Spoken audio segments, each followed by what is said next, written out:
Today's date is August 31st, 2025.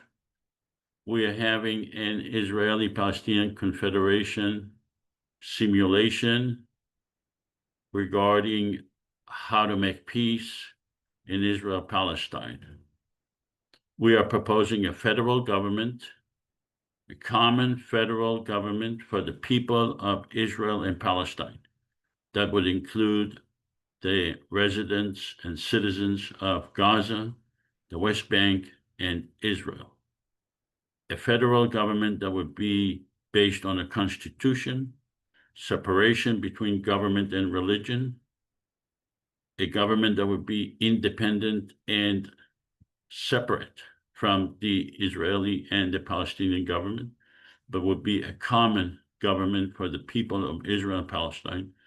And the exclusive purpose of that government is to give peace to the people of Israel and Palestine based on a constitution, based on equality, common parliament, common executive branch, and common judicial branch. You can see the constitution at ipconfederation.org.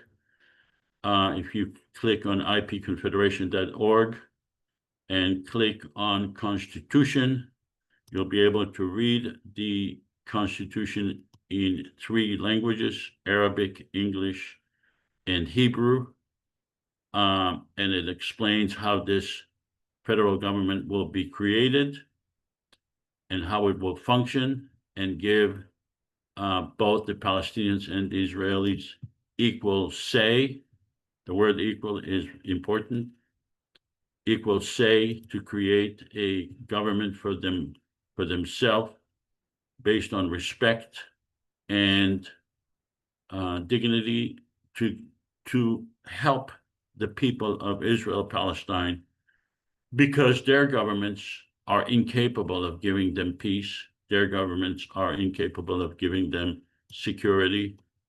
The Jewish state of Israel was created to give peace and security to the Jewish people. It has never been able to do so. Israel has been involved in constant wars for 77 years.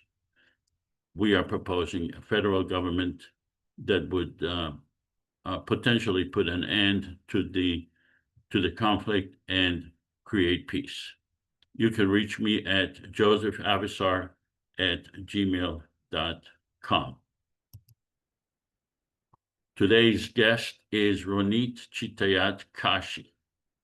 Ronit Chitayat Kashi is an anti-Zionist thinker and an activist with dual Israeli-American citizenship and Iraqi heritage.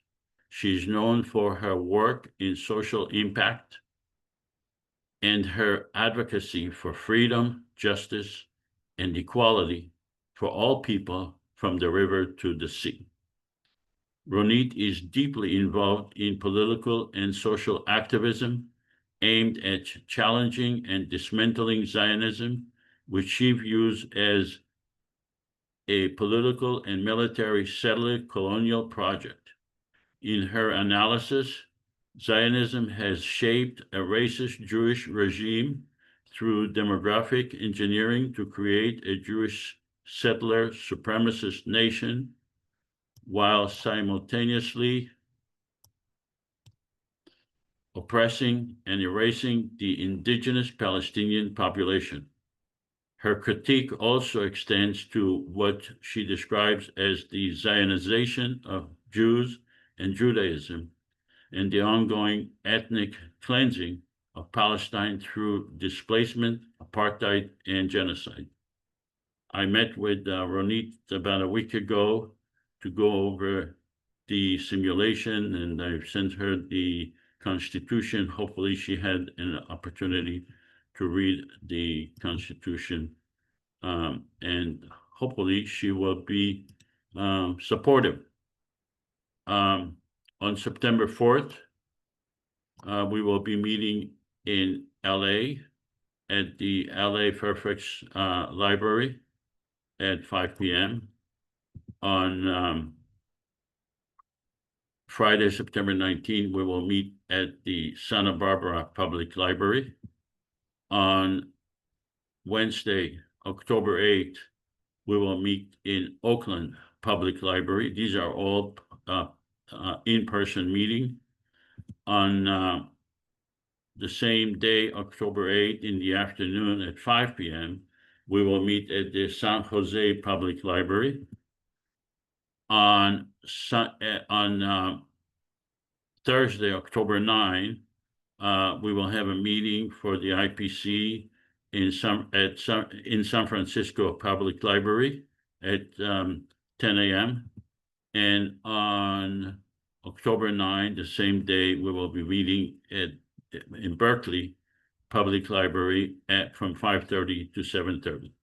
I hope that if you live in any of those areas or you have friends or relatives, that you come or encourage your friends and relatives to come to the in-person meeting. You will be given a copy of the Constitution, and we will discuss the IPC, the Constitution, and the current situation in Israel-Palestine.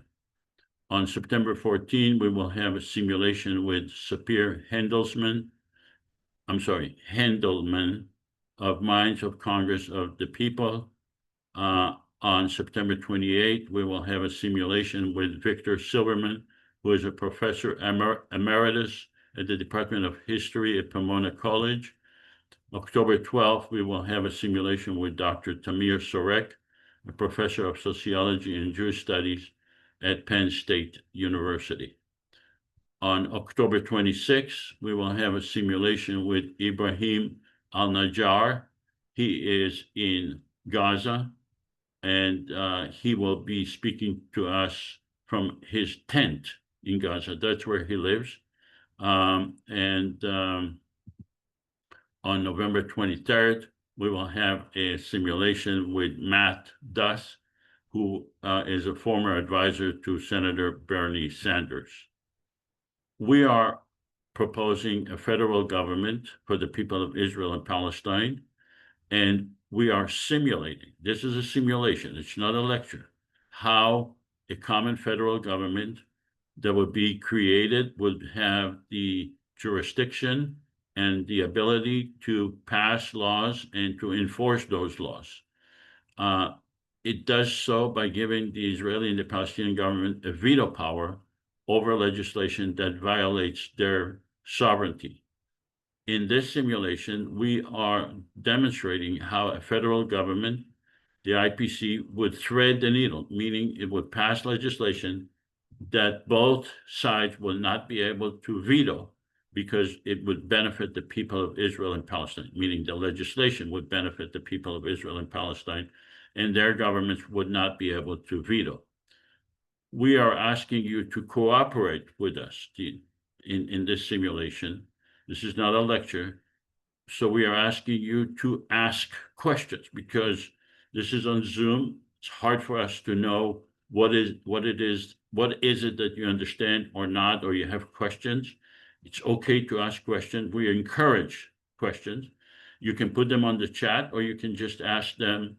Nasir, Nasir, are you here? Okay. Yes, Joseph, I'm here. Yeah, hi, Nasir. So he will translate your comments, even if you have comments, into questions, and will help us explore this issue through question and answer. This is a short video that explains what the IPC is about and what is our vision. It's 2.5 minutes long. The conflict between Israelis and Palestinians has endured for generations. And instead of time healing the wounds, it's only caused the anger to fester and the violence to grow. But what if there was a way to alleviate the tension? Something that may not outright solve every problem, but at least create a forum that encourages a peaceful compromise. Welcome to the Israeli-Palestinian Confederation, a common third government between the Israeli and Palestinian citizens, specifically designed to foster peace, tolerance, and economic prosperity between the two nations. Here's how it works. First off, both Israel and Palestine will keep their respective governments. Israel's Knesset and the Palestinian National Authority will remain unchanged. The Israeli-Palestinian Confederation, IPC, will be a third entity acting as a unifying agent between the two. The IPC will comprise 300 parliament members elected from 300 districts in Israel, the West Bank, and Gaza. Above them will preside a president and vice president, one Israeli and one Palestinian. In order for the IPC to pass a law, it will require a 55% majority from its Israeli representatives, as well as a 55% majority from its Palestinian representatives, thereby preventing either side from monopolizing the legislature. Of course, the IPC won't undermine the political power of either the Israeli or the Palestinian government. At any time, Israel or Palestine may veto a law passed by the IPC. If neither side vetoes, the law is passed. And the two nations are another step closer to resolution. Please help us make this a reality. The Israeli-Palestinian Confederation. We might speak different languages, but we all mean the same thing. So we will be simulating what was on that short video that in essence describes the IPC formula.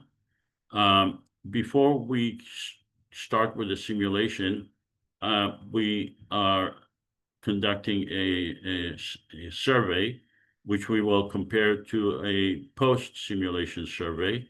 And I'm asking you to vote right now. Do you support a common federal government for the people of Israel and Palestine? Please vote yes if you support, and vote no if you do not support.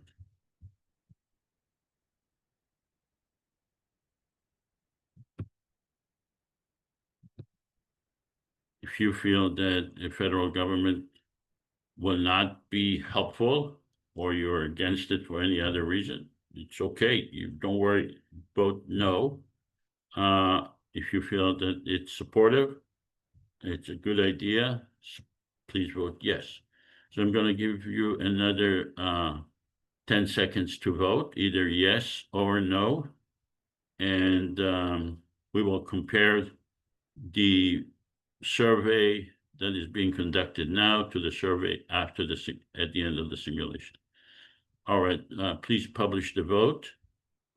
14 out of 15 voted yes, that's 93%, and one person voted no out of 15, that's 7%. Okay, all right, now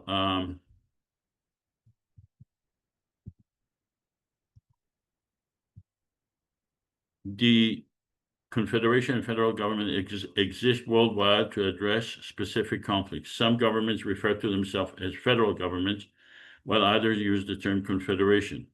Definitions are not fixed and evolve with changing realities. In the context of the Israeli-Palestinian conflict, the IPC defines confederation and federation as a shared government for the people of Israel and Palestine, guided by democratic principles outlined in the IPC Constitution, which can be found at ipconfederation.org. That's the Constitution that I showed you at the beginning. We define confederation and federation based on the Constitution. So this is the heart of the simulation, and we're asking you to make assumptions in the simulation. And the first assumption is that in other words, the IPC, our organization, was able to obtain major funding to spend on a year-long campaign to promote the election. That means major funding to create a platform for people to vote in Israel, Palestine, and the vote will take place online. And the people in Gaza, the West Bank, and Israel will be given 3 months to vote. They will be able to use their computers, their laptop, their phones, other people's laptops and phones. The people in Israel and Palestine, they all have an identity card, which is specific to them, with an identity card number, with their phone, with their address. Everything is on the identity card. So the identity card will probably be used in order to sign up people to vote and for people to sign up to be parliament members in one of the 300 districts or to be candidates for president or vice president or for parliament. So you'll have to assume that we were able to obtain major funding to create the platform and to make the people of Israel and Palestine aware of the election and the benefit of federal government. You will have to assume that 14 million people have been given the right to vote with the exclusion of children. 14 million people in the area of Gaza, the West Bank, and in Israel. When I say we have to assume, meaning you have to assume for purpose of this simulation. In other words, from this point on, we will act as if this actually took place, and we are now the government of Israel, Palestine. But before we actually get to that stage, I'm introducing these assumptions. I will ask you to challenge those assumptions if you so wish, and I will also ask Ronit to give us her opinion regarding these assumptions.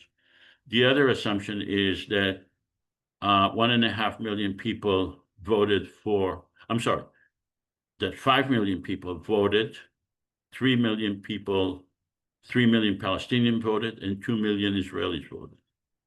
That 1.5 million voted for president. You'll have to assume that me, Joseph, was elected president, so that it's clear I am not even a resident of Israel, Palestine, and therefore I am not eligible to be president under the Constitution. But for the purpose of this simulation, just assume that I was elected president. It makes it easier for me to run the simulation. You will also have to assume that 300 parliament members were elected in 300 districts. I will ask all of you to act as parliament members, and that you will have to assume that you are representing 47,000 people. So does anyone have any questions before I go to Ronit? Do you have any questions regarding these assumptions? Please raise your hand if you have any questions. Or if you feel that these assumptions are unrealistic, given the first assumption that we were able to obtain major funding to create a year-long campaign. And all right, I see no questions. Let's go to Ronit. Ronit, do you have any questions or comments regarding these assumptions? Hi, everyone. I think there are two things worth mentioning here. One is that you mentioned the ID card that everyone has on this land. Well, it's important to stress that first, all Palestinians, each Palestinian group has different ID cards, if at all, and that there are 2 million Palestinians that are considered Israeli citizens. So this can be a little complicated in terms of sovereignty or whatever it is. Another thing that is worth mentioning, tying this all to reality, is that there is an ethnic cleansing taking place right now in Gaza.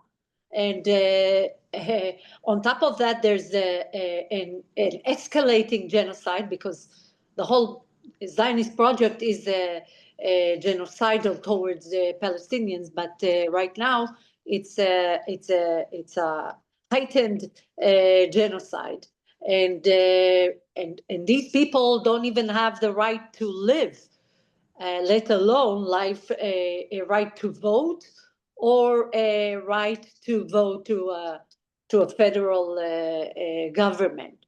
So, and let me mention a third thing is that I'm very favorable of any attempt to connect the dots and make it happen, you know. But it's important to understand that peace in itself assumes two parties that are equal in their means to make peace. But when there is an oppression, the oppressed party does not have the means to even shake hands with you. So what I did like about this project is that it you know, it surpasses, or it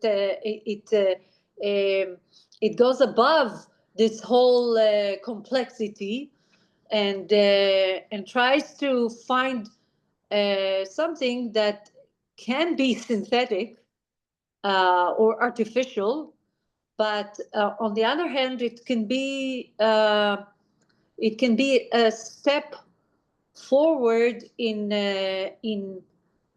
making it more procedural, the whole thing. I still don't know how it will work in reality, but this is the reality where we are simulating right now. So I'm here. I'm in. All right, you mentioned several issues. One is regarding the identity cards, and you said there are two types or three types or several types of identity cards. I think you meant within the Israeli system, correct? No, even in Palestine, there's A, B, C areas, and each area has different kinds of identification and different type of status, of legal and military status. We are Gaza, let alone Gaza, you know. We are speaking about the people, not about the geography. We're speaking about the people. So the reason I mentioned the identity card is to explain why it is easier to have an election for a federal government using the identity cards. I did not mean to say that the identity cards reflect equality, or that there are not several layers of identity cards. All I wanted to say is that the people of Israel and Palestine have identity cards which could be used in order to have them registered to vote and registered to be parliament members and president and vice president. The second issue that you raised was that whenever you want to make peace between two entities, and one entity is much stronger than the other, the nature of the negotiation in itself is flawed, because when you have a powerful entity negotiating with a much less powerful entity economically, militarily, and politically, then the negotiation is flawed. And I agree with you. We are not speaking about negotiations between the Israeli and the Palestinian government. We are speaking about a unified government in which there is no negotiations, in which the Palestinians and the Israelis are equal. So if you are a citizen of Israel living in Tel Aviv, you are equal to a citizen of a Palestinian citizen living in Gaza. There is no negotiations. You're all part of the same federal government. So I just wanted to clarify that. Okay. Do you have any other issues, or does the audience have questions regarding these assumptions? But for purposes of this simulation, Ronit, are you willing to accept these assumptions as true, as being achieved? Yeah, All right. I do. All right. Thank you. All right. So this is the area we are speaking about, Israel, Palestine, and I will be asking you to be part of the simulation by becoming a parliament member, either Israeli or Palestinian. So I'm asking you to be intellectually honest and to keep in mind, what area do you represent? Do you represent the area in Gaza, 47,000 people? Do you represent area in Jericho? Do you represent the area in Tel Aviv or Haifa? Or so we are asking you at this time to choose whether you are a Palestinian or an Israeli parliament member in this simulation. And you will be representing your district throughout the simulation as either Palestinian or parliament or Israeli parliament member. And Ronit, you can also choose to be whatever you want, either Palestinian or Israeli parliament member. I Because, just did. I'm sorry? I just did. Oh, okay. Are you a Palestinian or Israeli parliament member? Guess. Palestinian. Yeah. Okay.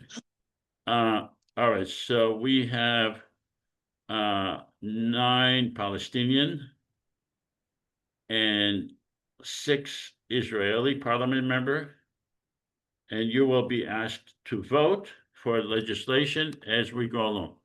Now, I also am going to be asking one of you to act as Israeli Prime Minister. I don't know, is Jeff here?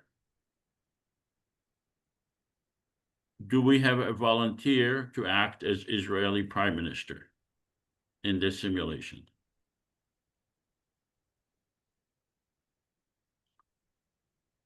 We need a volunteer to act as Israeli Prime Minister. We also need a volunteer to act as President of Palestine in this simulation. You don't have to be afraid to be Israeli Prime Minister or Palestinian President. This is only in the simulation. It's not going to come back to haunt you. Nasir, are you willing to be Palestinian President? Yes, I can do that. Okay. Is Jeff here? Jeff is not here.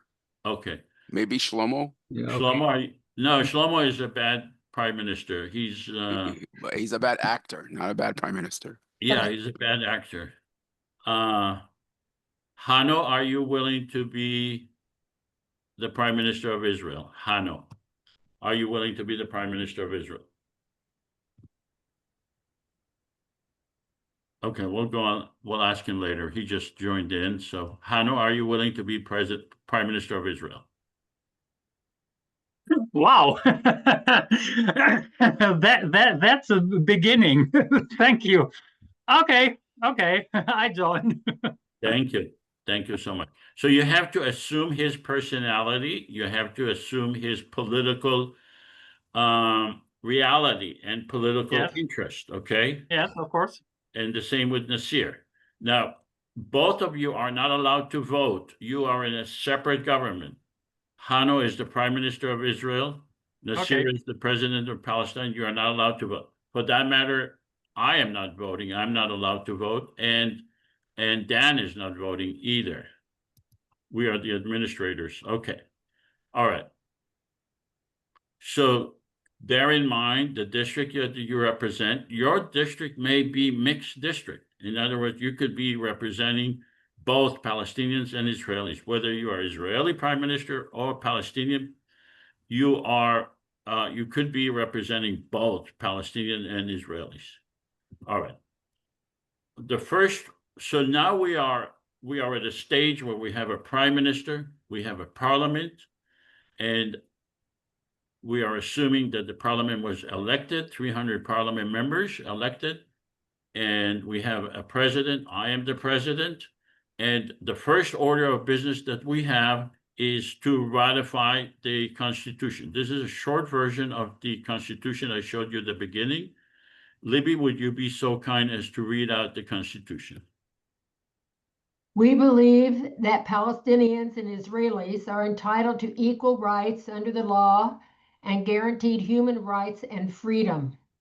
The Israeli-Palestinian Confederation does not intend to supersede or supplant the Palestinian or Israeli governments, nor to abrogate or undermine any agreements between those governments.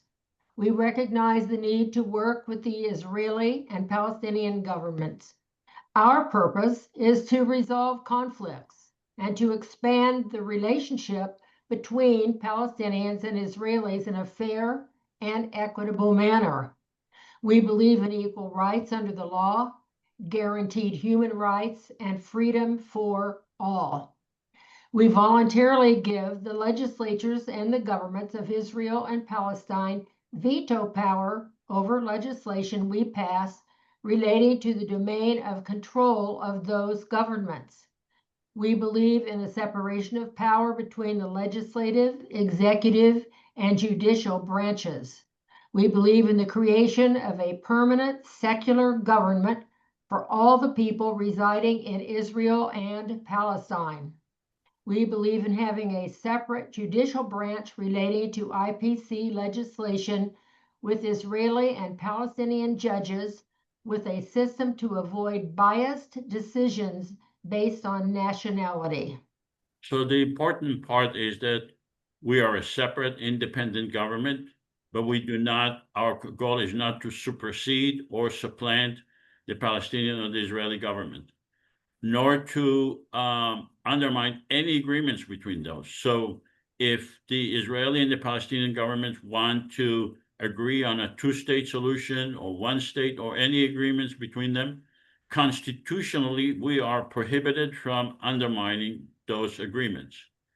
We also give the Israeli and the Palestinian governments a veto power relating to legislation that violates their sovereignty. So does anyone have any questions regarding the Constitution before I go to Ronit and ask her for her comments or questions? Does anyone have any questions regarding the Constitution? So Joseph, I have a question. If, for example, a confederation, or say the Palestinians and the Israelis agree to a federation plan or a confederation plan, would this mean that there's no longer a need for the IPC if the two states agree to setting up a confederation or a federation plan? Or a one-state solution? No, the Constitution creates an exception to any agreements by the Israeli and the Palestinian government to nullify the federal government. We are the only legitimate government in Israel, Palestine. So if they agree between them to nullify our government, we are not constitutionally, we are not required to abide by it. Now, if you ask me about a creation of a federal government by the Israeli and the Palestinian governments, as the president, I do not believe in that that government will be independent. It would be a government that is created by the Israeli and the Palestinian governments, and therefore it would be controlled by the Israeli and the Palestinian governments. So it could not be independent. It could not have its own, the interest of the people of Israel and Palestine. It will have the interest of the government of Israel and Palestine. And those governments have proven to be acting against the people of Israel and Palestine. But Joseph, if a one-state solution or a federation where people, all citizens, everybody's equal citizens, are able to vote for elect a representative, then how is that being controlled by the state of Israel or the state of Palestine? If the Israeli government and the Palestinian government agree to, and it would be up to our legislator, it's not me, the president. If we decide that their federal government is in the best interest of our people, we can take a vote to ratify the Constitution or to nullify the Constitution. But if you're asking me to foresee whether the Israeli or the Palestinian government will do that, I don't see that as a possibility. All right. Ronit, do you have any comments or questions regarding this Constitution? Maybe I'm advancing something that is not supposed to be at this point in the simulation, but I saw in the presentation that you were talking about the right of return of the Palestinians. Correct. And I mean, I saw it surprisingly, but in a positive manner.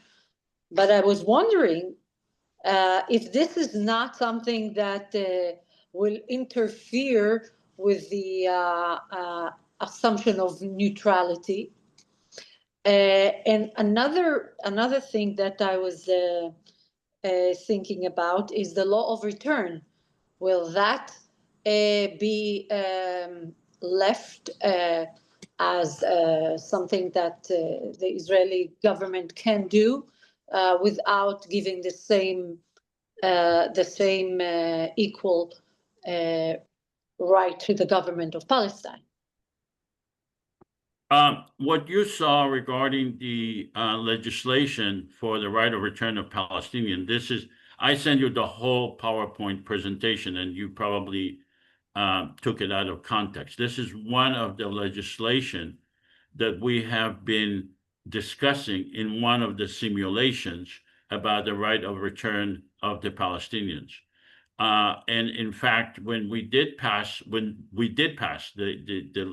parliament did pass the right of return, but almost at each and every time, the Prime Minister of Israel vetoed that legislation. So it's an example of a failure of the federal government to pass legislation to have the right of return. But at the end, we did pass legislation that to give compensation to the Palestinian refugees without the necessity of giving the Israeli and the Palestinian government a veto power, because it would be our own funding. So you took it out of context. But regarding, you said the word neutrality. We are not neutral. This is not our purpose. Our purpose is to represent the people of Israel and Palestine. I am the president. My people are the people of Israel and Palestine in that geographic area. I am not neutral. I am an advocate for my people. And you, as a parliament member, you are not neutral. Your parliament, your constituents are the people in your district. What district do you represent? What area? You're asking me now? Yes. What area? You're a Palestinian parliament member. What area do Yeah, but at this point, I'm too humble. I'm not going to say an area. You just give me an area. All right. Let's assume that you represent an area in Gaza, okay? Your people are the 47,000 people in Gaza. You are a parliament member of the 47,000 people. You are not neutral. You're an advocate for your people. I am an advocate for my people. My people are the 14 million people. The Hano is the Prime Minister of Israel. He's advocating for the people of Israel. Nasir is advocating for the people, for his government and the people of Palestine. But we, the parliament and the president and vice president, our constituents are the entire area. All right? I understand that, but I still see it a little flawed, because all these people do not have equal rights towards the whole, you know. If a Palestinian cannot marry a Palestinian, a citizen of Israel, a citizen of 48 Israel, cannot marry someone from Ramallah and still live in the 48 borders, then he does not have the same rights as me. As the, you know, for this purpose, I'm Israeli. Okay, that's why I asked. Okay, So let me, you are a parliament member. It's your job to pass legislation, to suggest legislation that would cure what you're concerned about. You gave me specific example of inequality, and I agree with you. And so you are a Palestinian parliament member. It's your job to draft legislation and to bring it to the federal government to pass, and we will pass it and give the Israeli and the Palestinian government a veto power if it violates their sovereignty. Okay. So the the idea, Ronit, is to solve these problems. Is the IPC acts as a vehicle because you've identified the problems that we have today, and the concept is the IPC will work to resolve those issues so that we can overcome them. Because this is, of course, the problems that you mentioned regarding, you know, where we can live, residency, status, and things like this. Yeah, but this, what I mentioned, is the part of the basic constitution that should have Yes. been state related, not something up for democratic elections in the federal government. So it's like, you're you looking. would say that Alabama and New York would fight in the federal government whether Alabama can keep the slaves. I don't know if it's right, or New York can't. So this What is part not. of the Constitution are you objecting to? I'm not objecting. I'm just pointing out something that I feel what part of the I don't mind to go forward and see how. I understand, but you are discussing what part of the Constitution do you want us to change? I think there should be another clause that is talking about equal rights and stoppage of the control of Israel over Palestinians in the West Bank and Gaza. Of course, I don't know how this can be worked out when there is no Palestinian government that is really sovereign and right, and there's an Israeli government that all its purpose is to control the whole area, and we see that. And you were talking beforehand. I was looking again in the presentation, and there is peace with Lebanon, peace with Syria, and we see what's going on right now. I mean, we have to see. We can continue this and really. Okay. I don't mean to be a hindrance here. No, you're part of the discussion, and you're bringing good points. Your point is saying, why don't the Constitution nullify the Israeli control over the West Bank and Gaza? Correct? At least, yeah. And get rid of the apartheid within Israel, because the 48 apartheid is the worst. Yeah. Well, the problem is that we cannot come up with a constitution that is openly against the Israeli government for two reasons. First of all, this discussion will develop later on, but all right, let's take a vote on the Constitution. Palestinian parliament members, please ratify the Constitution. Palestinian parliament members, we need you to ratify the Constitution. Dan, can you put your ratification? Nasir, can you do that? Oh, I'm sorry. Okay, give me 1 second.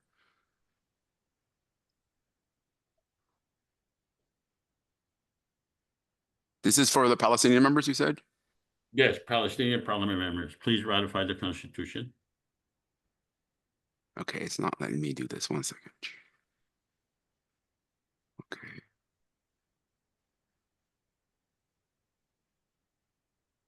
Okay, this is the Palestinian parliament members, please ratify the Constitution. And you have to ratify the Constitution because you need to swear allegiance to the Constitution. If you do not ratify the Constitution, you will be a citizen of Israel Palestine, but you will be expelled from the parliament. All parliaments of democracies around the world require their parliament members to agree to the Constitution. All right, publish the vote. 100% of the Palestinian parliament members voted yes, ratify the Constitution. Let's go to the Israeli parliament members. Please ratify the Constitution. Israeli parliament members.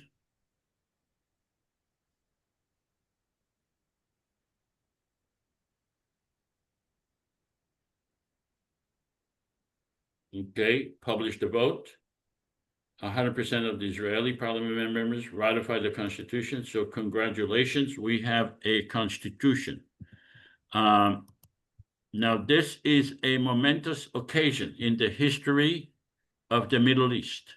It has never in the past created a democracy that includes the people that reside in Gaza, the West Bank, and in Israel. This is the first time, and this is a momentous occasion. In the history of the world, this has never been done. We were able to do it now in this event today, which we call a simulation. Because we were able to create a parliament, because we were able to ratify the Constitution, we are able to undermine the existing governments, meaning the governments of Israel and Palestine and the governments of the world, to use fear and hate to justify their actions in Israel and Palestine. It removes the collective stigma against Israelis and Palestinians that we are incapable of making peace, that we are people who were born to fight each other forever. This stigma has been removed as of today when we ratified the Constitution. The Constitution and the election of 300 parliament members provides, and the president provides huge political capital to the parliament and to the president and to the vice president. It compels the governments of the whole world and other organizations to contribute to our success. It would give rise to the Palestinian and the Israelis a new self-image and proves that the Israelis and Palestinians are not a monolithic society. What does that mean? Not all Israelis voted, not all Palestinians voted, but some Israelis voted, some Palestinians voted, and therefore we are not a monolithic society. So thank you. This is a momentous occasion. We should celebrate that worldwide. All right. First order of legislation is granting a veto power to the separate governments. Now we are a parliament. We have a constitution. I'm the president. You are the parliament members. Let's pass the first legislation as to who we're going to give a veto power. And this is going to go to the question that Ronit has raised earlier. Libby, would you be so kind as to read this legislation? The Confederation is the government of the entire population of Israel and Palestine from the river to the sea. We recognize the Palestinian and Israeli governments and are seeking their cooperation to implement our vision for peace by giving them a veto. We will do our utmost to satisfy the essential needs of each government. We are pleading with the Palestinian and Israeli public to understand that while we would like to pass the best legislation possible to improve their lives, under these constraints, a perfect legislation is not possible. We hereby bestow a veto power relating to legislation affecting sovereignty to the following: the government of Israel on issues in which it is indispensable, the Palestinian government on issues in which it is indispensable. In the event of changes in the entirety of the Israeli or Palestinian governments, this legislation may be amended or repealed, subject to the IPC Constitution. The Parliament will decide on indispensability. Vetoes may be bestowed individually or collectively. So we are giving the Israeli and the Palestinian government veto power on issues that they are indispensable. So what does it mean, indispensable? If we pass legislation regarding the use of land or regarding police force or removal of the wall, they are indispensable. We have to get their cooperation. We cannot implement legislation without their approval. However, if we pass legislation relating to our budget or ratifying the Constitution or appointing an IPC minister, that's our business. It's not their business, and therefore we do not give them a veto power. Veto power provides a safety net to both sides. This really goes to what Ronit has asked us about before. Why are we not notifying these governments altogether?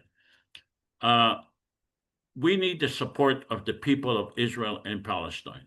And in order to get their support, we have to assure them that the Israeli and the Palestinian government are going to continue.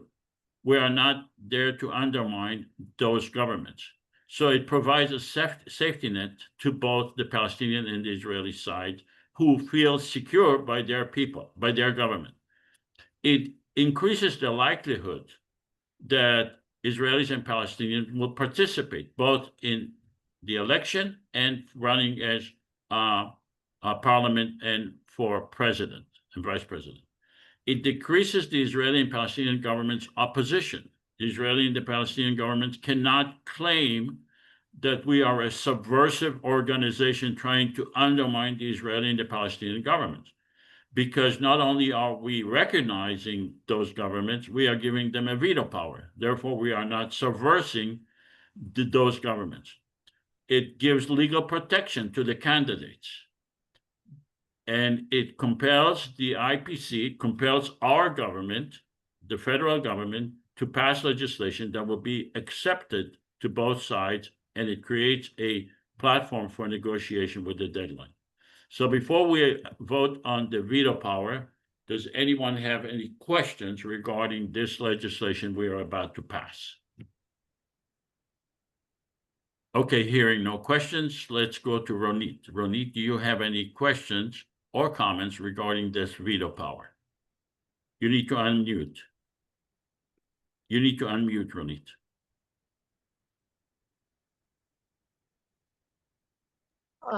Sorry. No, I don't.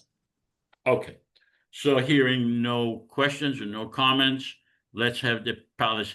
And remember, this legislation does not give a veto power to the Israeli or the Palestinian governments. This is internal to us. Palestinian, please vote. Do you support this legislation of giving a veto power to the Israeli and the Palestinian governments? We need 55% of the Palestinian parliament members to agree to this. 55%. Okay. Publish the vote.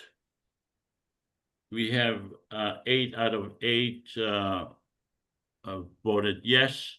Let's go to the Palestinian parliament members. To the Israeli, you mean? The Israelis parliament. Yes, I'm sorry. The Israeli parliament members.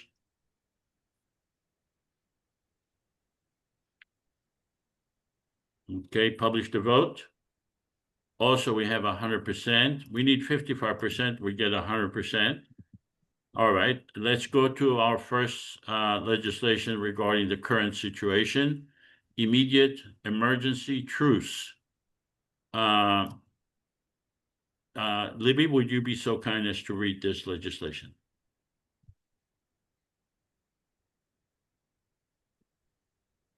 The conditions in Gaza and Israel require urgent humanitarian action to assist individuals deprived of basic necessities, including food and medicine, Pursuant to Article 1, Section 2 of the Israeli-Palestinian Confederation Constitution, the Parliament of the Israeli-Palestinian Confederation hereby submits this emergency bill. 1. All fighting and violence shall cease at midnight tonight. 2. Beginning at midnight tonight, the IPC shall be granted free and safe access to deliver food, water, and medicine to all individuals in Israel and Palestine. 3. The IPC's medical team shall be granted free and safe access to provide care to all individuals in Israel and Palestine. 4. The IPC authorities shall create safe zones in the entire Gaza Strip to provide safety to the people of Gaza. The Israeli and Palestinian governments are hereby granted veto power over this measure to be exercised before midnight tonight. All right, so we are passing this legislation under the Article 1, Section 2 of the Constitution that gives us the power to pass an emergency bill and to give a short notice to the Parliament and to the government of Israel and Palestine. Does anyone have any questions regarding this legislation? All right, hearing no questions, let's go to Ronit. Do you have any questions or comments regarding this legislation, Ronit? No, I don't. Thank you. All right. So we're going to have a vote, and then we're going to talk to the separate governments and see if they veto the legislation. Palestinian parliament members, please vote on this legislation. Palestinian parliament members.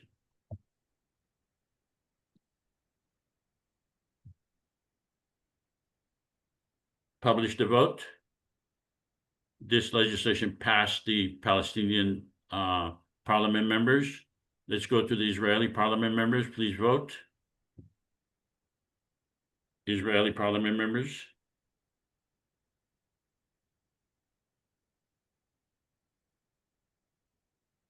All right. We need more votes. Okay, this legislation passed the Israeli parliament members.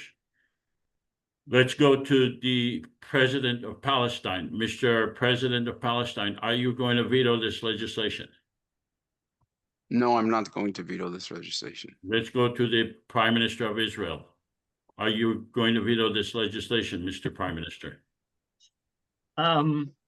To be able to say that, I would have had preceding discussions with who does secure the execution of these things, of these provisions, and what are the relations between the IPC forces that are necessary to do so, and the Israeli safety concerns.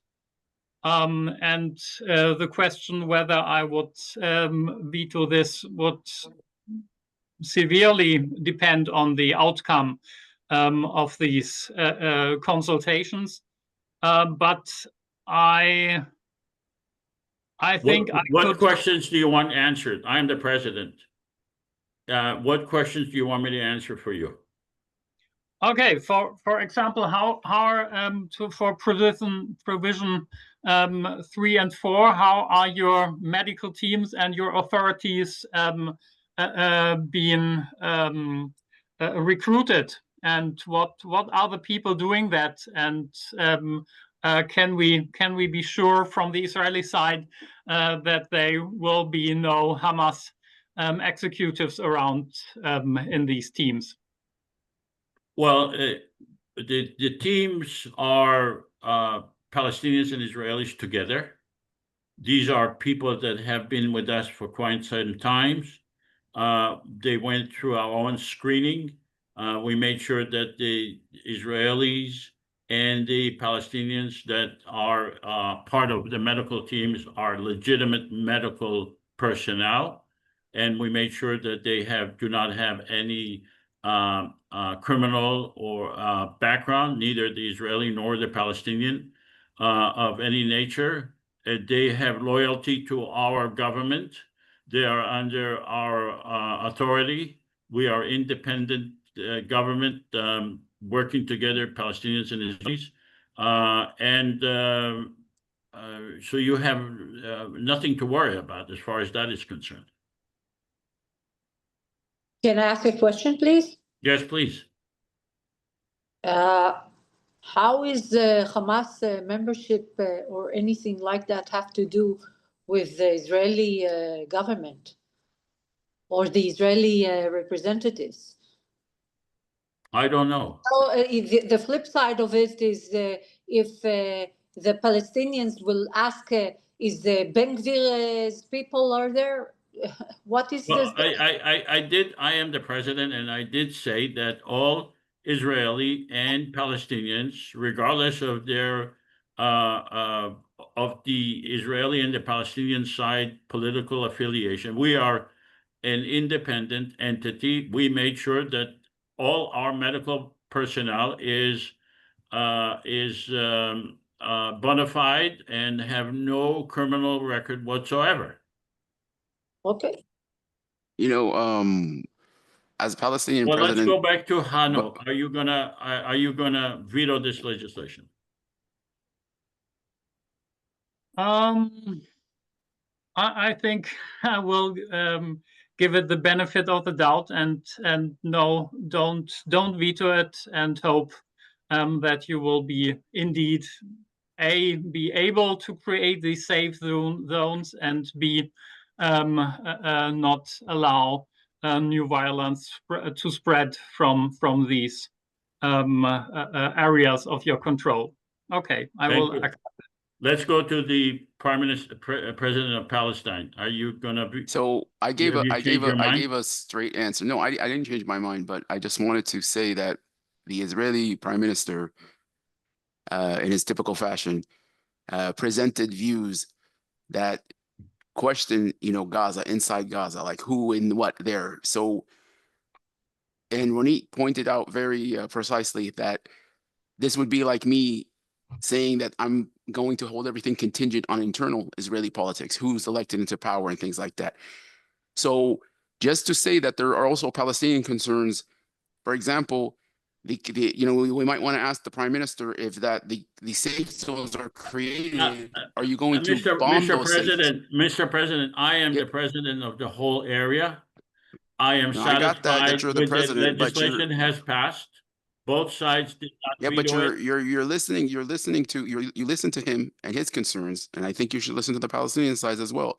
So, for example, we've lost over 2,000 people in the last few weeks to something called the GHF, which is supposedly called the Gaza Humanitarian Foundation, which has been called the genocide, hunger, and famine is what GHF stands for.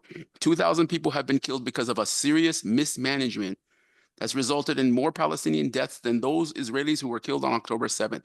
So are you proposing to set up a new agency that has no experience, or are you giving the IPC power to bring back UNRWA and the Palestinian Authority, the people who know the ground, who know our country, and these are the people who can manage? Because you see, we're not lab rats. Our people right now are lab rats for these international organizations to come and set up new foundations and stuff where it's resulting. We've lost more than 2,000 people just going to walk to get food. These new organizations. Why? I'm sorry I let you speak because I have what I need. I have this legislation to take care of my people. Okay. Yeah, but I'm sorry that I you don't have allowed this the platform. I'm asking you for the means, meaning like, do you have the means to do it, or are you going to be a new GHF that's going to work in a parameter that's not going to be equipped to deal with the crisis that we have right now? Look, this is a simulation, okay? I can tell you, yes, we have the means, okay? That doesn't. We are dealing here in theory, in theory, not practicality as of yet. So, you can't really start going back to the details, because then we can stay here forever and defeat the whole purpose that we're trying to achieve, which is to show how a federal government could make peace. Okay, obviously, it's not going to in real life. You're not going to create it and within half an hour later pass legislation. That's not going to happen. But we're just showing in abstract how this thing will work. Shlomo. Perhaps we can add another item and saying that UNRWA will be in charge of all of this aid and medicine and all of that. Number one. Number two, obviously, the current government in Israel will not agree to anything. You know, we know exactly what they want, and they of course will veto it. So, but as you said, it's a simulation, but still in All a right. simulation, I will add UNRWA. Yeah.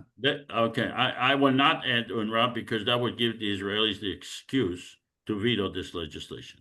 Okay, and we are an independent entity that like you're basically asking the same question as Nasir. Do you have the means of doing it? And I can say yes, we have the means of doing it. Okay, all right. Let's go to the next legislation.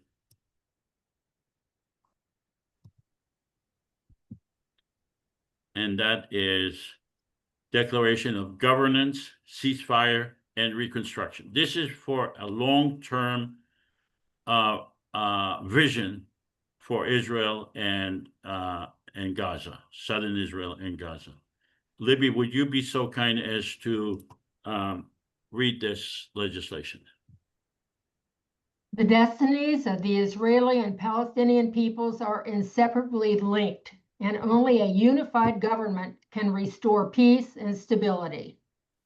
The IPC declares an immediate and unconditional ceasefire and demands the immediate release and return of all political prisoners in both Israel and Palestine, on the understanding that persons responsible for war crimes on both sides shall be held accountable. The IPC launches a national reconstruction campaign to rebuild thousands of homes, roads, hospitals, civic institutions, and critical infrastructure, enabling the prompt return of displaced populations to their communities. The IPC proclaims the restoration of law, order, and civil society as a national priority, recognizing that peace is not possible without justice and social stability. The IPC shall retain authority over the Gaza Strip until a new and freely and fairly elected Palestinian government assumes power in Gaza in accordance with democratic principles.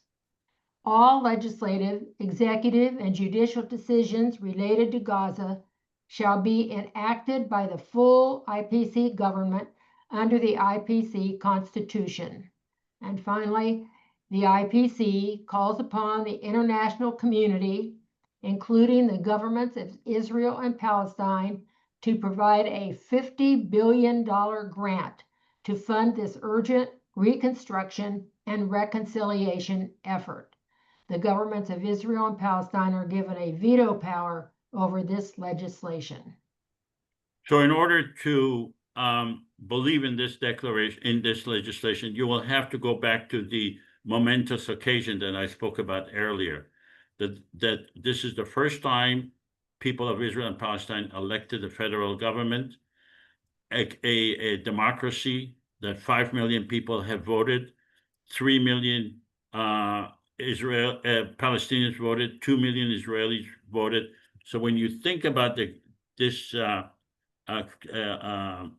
legislation, think about the momentous occasion that we just had that is reverberating all over the world and forcing the whole world to contribute to the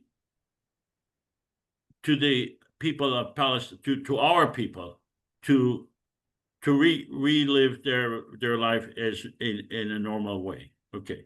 Does anyone have any questions regarding this legislation? before we go to Ronit and before we go to vote and possible veto. All right. I can ask the questions now or later before discussing whether I veto. Well, you can tell us ahead of time if you're going to veto this.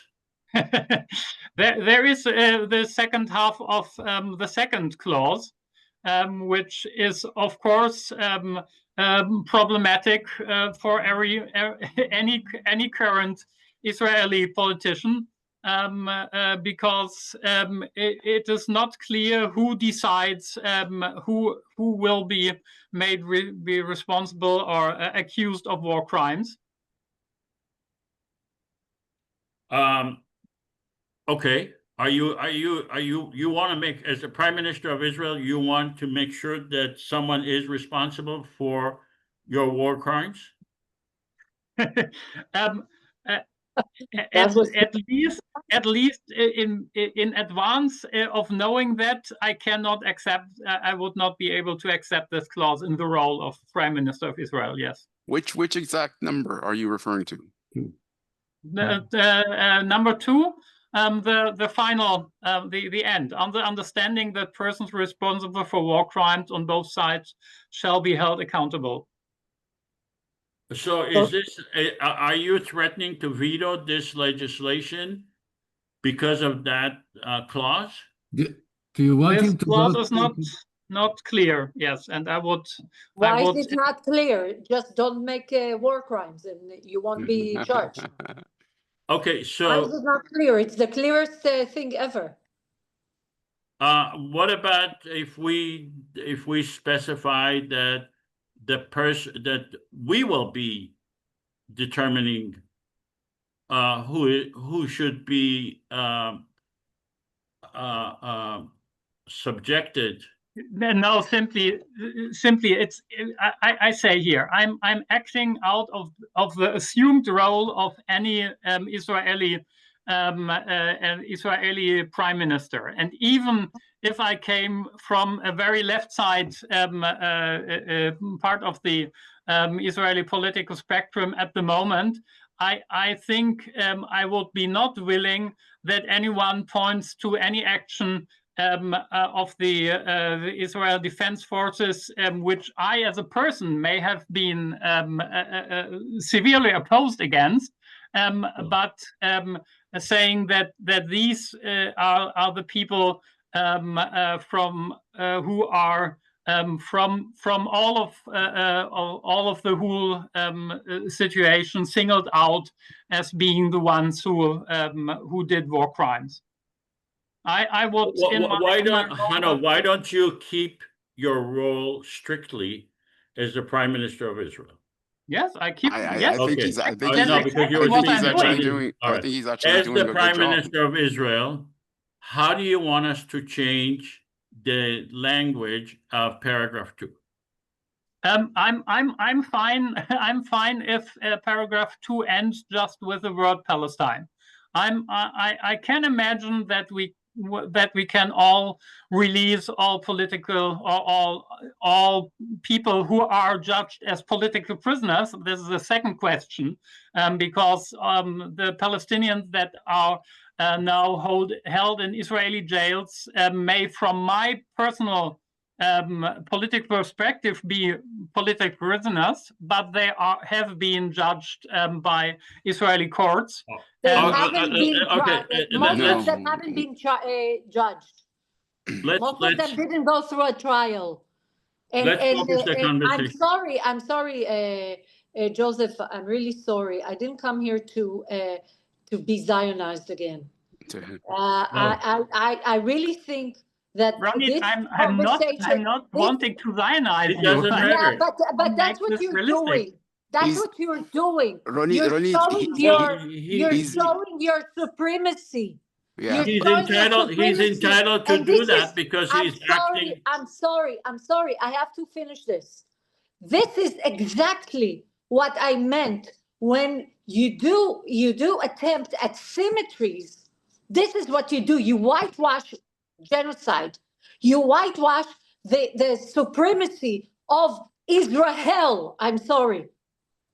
Okay, right. so Okay. so this is I'm sorry, this is something that shouldn't have been said even by someone who is representing Israel in the attempt to as if to simulate peace, not even to make peace.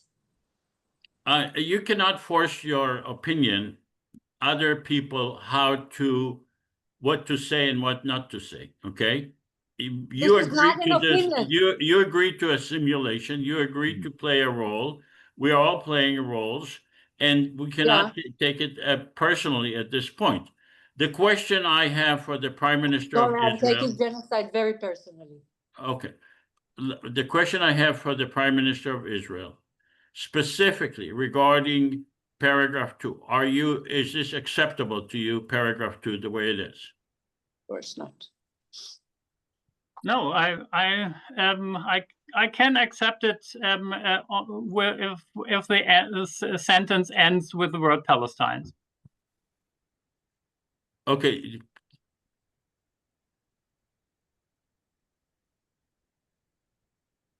Okay, so you are objecting to understanding that the persons responsible for war crimes on both sides shall be accountable. Okay.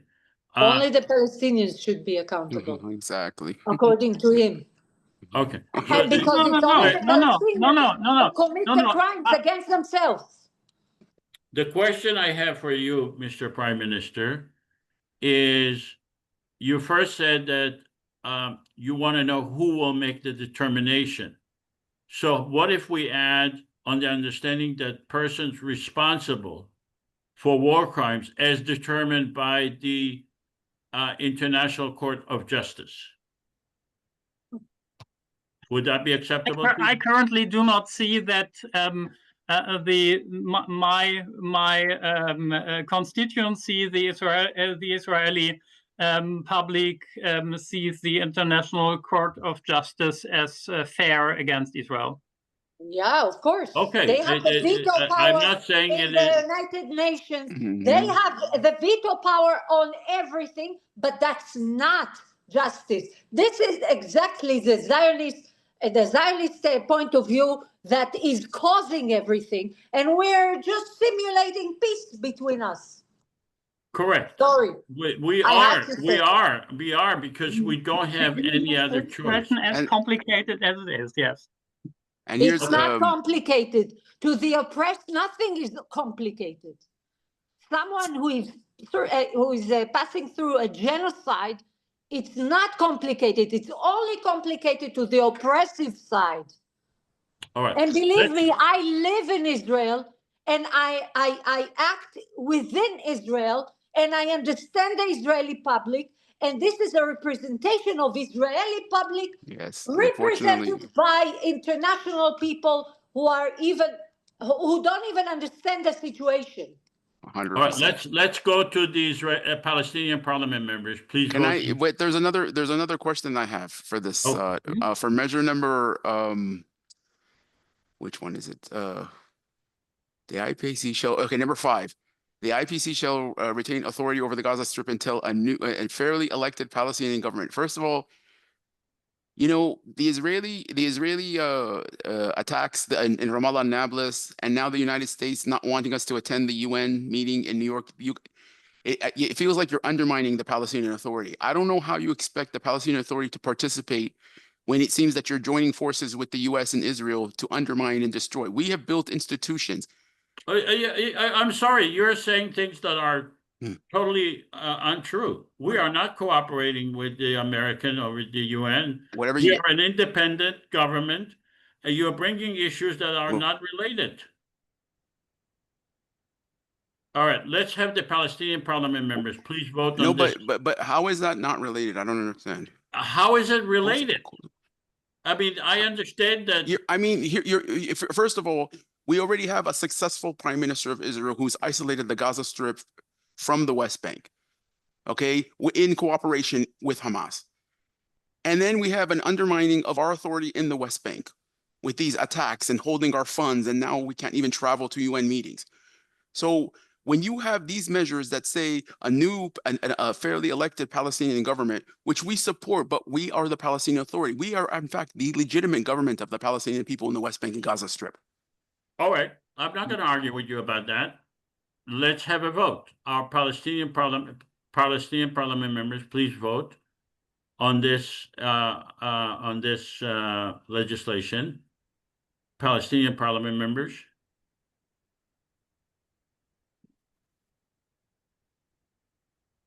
Publish the vote. 89% of the Palestinian parliament members voted on this legislation. Let's go to the Israeli parliament members. Please vote. Israeli parliament members, Only one. please vote. We need 55% of the Israeli parliament members. 0. Okay, publish the vote. 80% of the Israeli parliament members voted on this legislation. Mr. President of Palestine, are you going to veto this legislation? I'm not going to veto it. All right, thank you. Let's go to the Prime Minister of Israel. Are you going to veto this legislation? In the current formulation, Yes. where sentence 2 reads as it is, I'm unfortunately have to veto it. Okay, so you're vetoing it because of the language relating to war crimes. Yes. Okay. Language. What All right. is So, difficult to okay. understand? He doesn't want to be ahead. So That's as the problem. president of the whole area, before I use threats against you to undermine you, I want to ask you, do you have specific language that you want us to change I have already said, if the clause stays as it is and ends just with the word Palestine, removing the rest of the sentence, I'm okay. Okay. All right. Let me change the I don't see it in front of my eyes. What happens when it ends with the word Palestine? it says the IPC declares an immediate and unconditional ceasefire and demands the immediate release and return of all political prisoners in both Israel and Palestine. So it wants to remove the part that says that the person held accountable and responsible for war crimes on both sides shall be accountable. So he's saving his ass, basically. Yes, exactly. So, which is, by the way, Hanno is Bibi. He's not Hanno. So just for the record, you know, he's doing a good job, by the way. I'm trying to make this realistic. Yeah, no, you seriously, you're doing a good job. Okay, I am concerned about my people in Israel, Palestine. So I am going to bring that. I don't want to have my people suffer. In order, just because to put, I mean, the international community is going to take care of the prime minister anyways. So let's change the text as he requested. You have confidence in the international community. I don't have confidence, but look, I have people in Israel. My people are suffering. Okay. Yes. My people in Gaza are suffering. Okay. I have possibly getting 50 billion grant to change their lives versus and to get the cooperation of Israel and versus my conduct to save the prime minister's ass and I'm saying, well, my people are more important than the prime minister. Okay, let's have a vote now again. Palestinian parliament members, are you going to approve this legislation? Palestinian parliament members. We need 55%. Okay, publish the vote.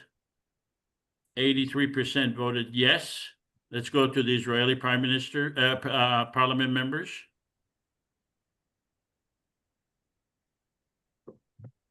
Israeli Parliament members, please vote on this legislation, this amended legislation.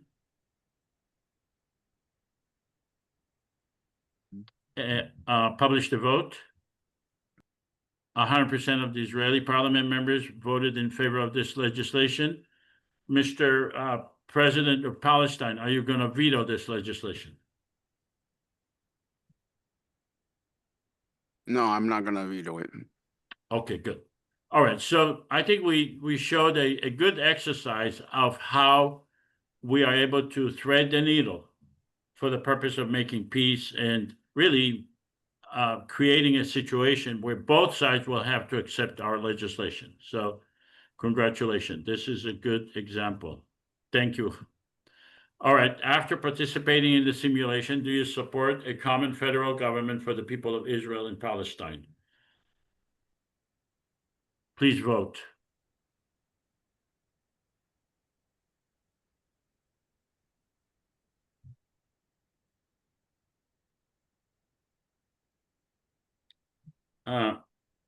We need more votes.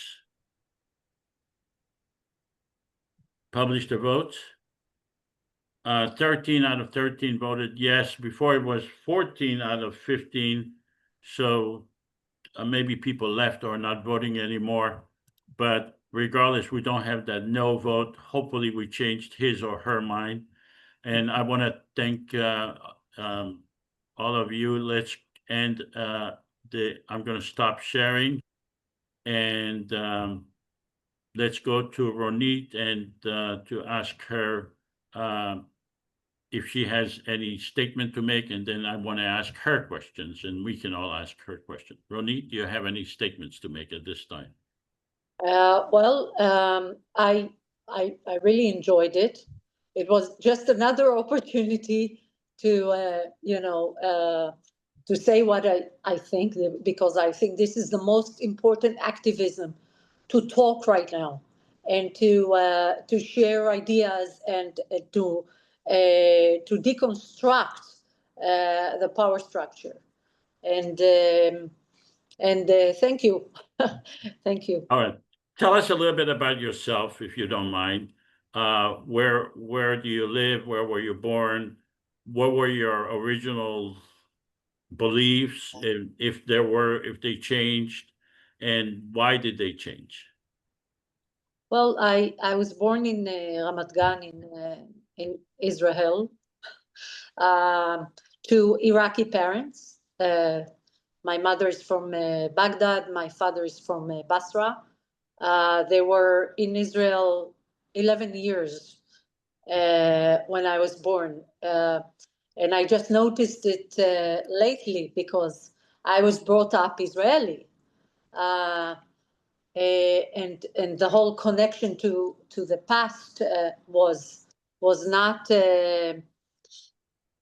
acceptable where I grew up. You mean to the past? You mean to your Iraqi heritage? Excuse me? You say connection to the past. You mean to your Iraqi heritage? Yeah, to my roots, to my mental and emotional roots, because I think that the most important to a person is the mother tongue, and my mother tongue apparently was Arabic, and I just found it out lately when I found a recording of me at 3 years old, citing a poem in Arabic, and Wow. with the whole accent, etc. And I didn't realize it when I grew up. To me, when I heard my parents speaking in Arabic, I would run away. And I think this is the root of a lot of what's going on here, this Orientalism and ethno-nationalism that was based on Ashkenazi heritage and on Ashkenazi supremacy. I'm sorry to say that, because I wouldn't say that 10 years ago, because it's like, oh, you're ranting about your identity. But to me, it's not an identity. I don't connect with identities, with collective identities. To me, all collective identities are just oppressive, because growing up in Israel with dark skin and Arabic speaking parents is like being Mizrahi. Mizrahi is like being inferior, and not only inferior but the enemy. And I think that that this is the point at a very young age that I started to develop being a rebel towards any collective identity or collective narratives that I would hear, because I would never hear myself. I would tell my father all the time, but you're an Arab, but you're an Arab. And I was astonished by the disconnect between me as a person, as a private person, between my family, which was very educated, East and West, and you know, speaking languages, have a lot of cultural you know, connections. So at that point, when I was a teenager, I started to try to develop relations with Palestinians, and I met a Palestinian, and it was really something really distasteful to do in those days. You could not, you know, possibly know Arabs even, or develop relationships. And I had this friend, a student of sociology in Jerusalem, and he gave me the book House Arrest. It's called Ma'atzar Bait in Hebrew. I don't know in how what was the name in English. It's Rimonda Hawatawil wrote it about her experience as a Palestinian, as a female Palestinian, that had to stay in house arrest because of her opinions and because of her and later on she became the mother of Sua Arafat, whoever knows that, and that book changed my entire perspective. I was going to be drafted to the army, and I was against that. But in those days, there were no, you know, there was no way to refuse, besides, you know, saying you're religious, and that I couldn't even, you know, I couldn't even pretend to be. So I was drafted to the army, and surprisingly, even though I refused to hold a gun and stuff like that, I surprisingly I was drafted to you know, elite things, but of course not combatant, because I had a choice then, and I chose to be defending the beaches of Israel with the radar. It was in the Navy, in the Israeli Navy. And in those days, there was no connection. Nobody said the word Palestinian. There was nothing even to relate to. But then the first Lebanon War started. And it started where I was in the Haifa combat room in the Navy. And all the big generals were behind me and my girlfriends, and we were looking at the raiders, and they were trying to manage to administer the attack on the beaches of Cuneta Beirut. of Beirut, yeah. And I saw it on the radar. And meanwhile, these generals are talking to the girls, you know, like, hey, you're beautiful and stuff like that. And they're sending those satilim, those combat ships, to the Lebanon shores. And that was the They first. were flirting. They were flirting with you while the war is Yeah, going on. exactly. And that was the first time I understood what's going on. And my friends, meanwhile, were dying in Lebanon, were killed in the fields of Lebanon, not knowing even why they're there. But only 40 years later, I understood that that was a genocide towards the Lebanese people as well. No, the Palestinians were the Yeah, but the Lebanese too. course. Talk to Why not? Lebanese people right now and ask them what they think about Israel and what Israel did to their lives. And I at that moment, I knew that something is wrong. It's completely wrong. I didn't know, the magnitude of it. I didn't understand anything, but. Right after that, I tried to join. I was only 20 years old. I was trying to join Shalom Achshav, Peace Now movement. It just started in 1978, and I said to myself, when I met them, I understood something in my intuition. Brought me to the understanding that this is a whitewashing movement in those days. They were just talking peace now, like peace, and there's no peace. And not only that, I felt the racism. There was at this time in the beginning of the 80s a lot of racist towards Mizrahi Jews and stuff like that were happening. And I studied in Tel Aviv University, and in that year, I heard about the progressive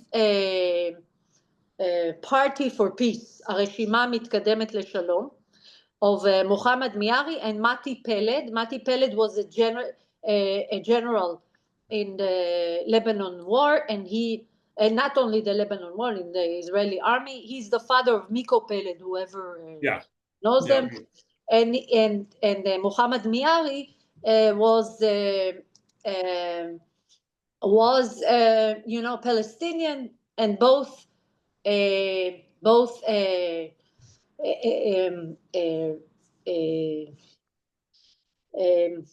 established this party, and I was one of the first signers to this party. It was elected to the Knesset only with one member, Knesset member, which was Muhammad Miari. This is the mother of the Balad party now in Israel. And in 1988, there was a vote against this, not a vote, but a court decision to outlaw this party, and on the other hand, the Kahana party. So both these parties were outlawed in this year, so it wasn't elected. And, the rest is history. And in 1984, I moved to New York. I lived there for 17 years. I went to school in a lot of places, but the main one was the New School for Social Research, whoever knows it in New York. And the rest is history for me. Long story. But now you live in Israel. Now I live in Israel. All my children live in New York. All is three. And I still live here. I'm holding on. I manage a very large, relatively group of anti-Zionist people. I'm glad to say they're not either Jews or Palestinians. There are all kinds of, and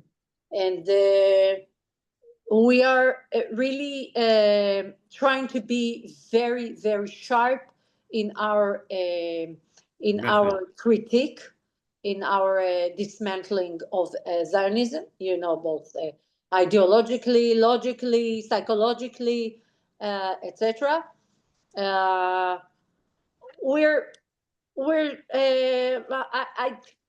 There's no success in this process. I always say that de-Zionization, decolonization is an endless process. It's a state of mind, and it's a political position, not an identity. People say, I define myself anti-Zionist, I define myself. It's not about self-definition. It's not about self-determination.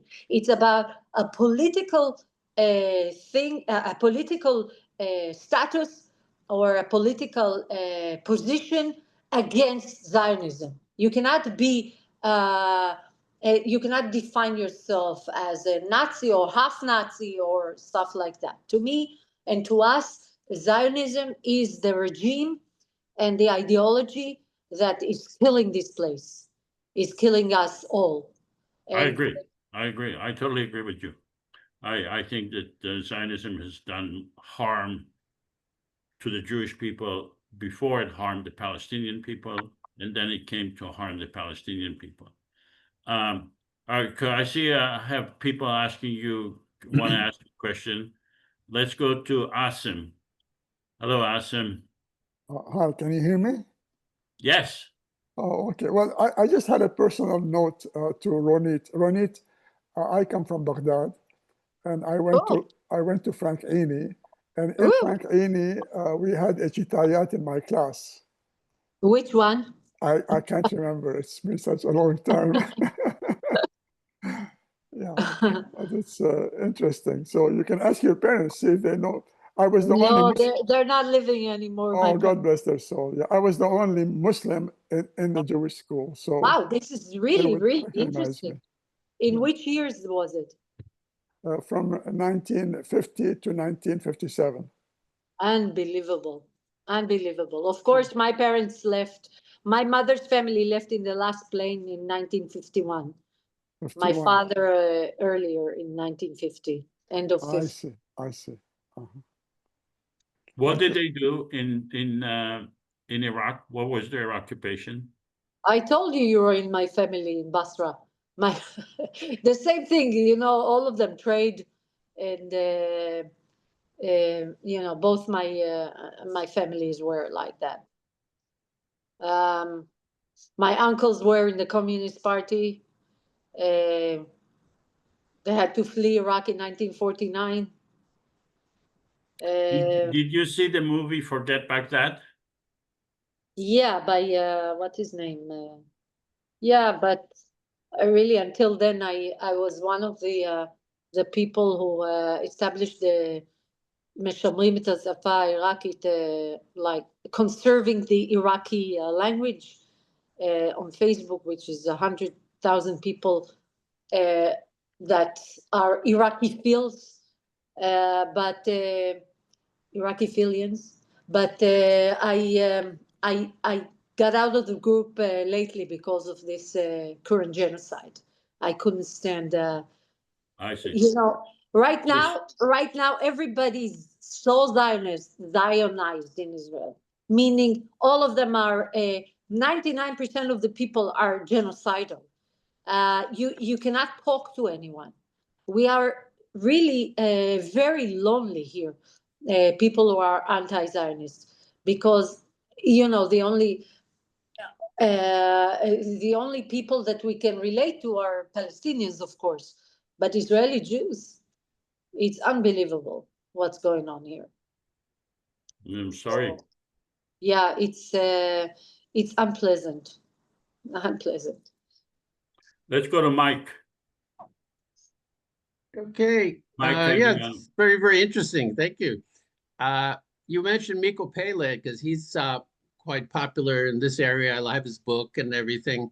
It sounds like he would be with your group if he was living over there, I would think. But I was just curious, before October 7th, all of the discord that was going on with the changing of the, or projected changing of the Supreme Court, what do you think might have happened if there had been no October 7th? I mean, it seemed like things were getting pretty hot over there. I think that one of the things that brought October 7th is those demonstrations that didn't take into consideration the Palestinians. You know, people talk about the judicial system, but they don't talk about the basic things that that brought this judicial system to life, which is the apartheid, the 48 apartheid, not the 67 occupation. But they didn't even talk, they didn't even let Palestinians go on stages. They didn't. I was going to these demonstrations with Palestinian flags all the time. We had our little corners there, but I wrote time and time again against these demonstrations. I thought they were part of the narcissistic nature of the Israeli society, of the Zionist Israeli society. And I thought, and I knew that things are not getting better, but getting worse and worse and worse. And until now, you know, who are they going to vote for? Who are they going to vote for the next election? The next general? How is it going to help anybody? Why isn't there a Mandela here? Why isn't there someone who can lead Israel to de-apartheidization? And I think that it's so hard to even conceive something like that is coming to Israel. I am very pessimistic. I was always very optimistic because I believe in doing, in rationality, in rational talk. I believed, but now it's only you cannot talk to a Zionist person. Everybody is talking in circular arguments that always bring you to the same point. Yeah. What about Hamas? What about this? What about that? Nobody thinks that the world was created before October 7th. Yeah. Well, that's what Miko was mentioning, that he actually didn't communicate or have much dealing with Palestinians throughout his whole upbringing.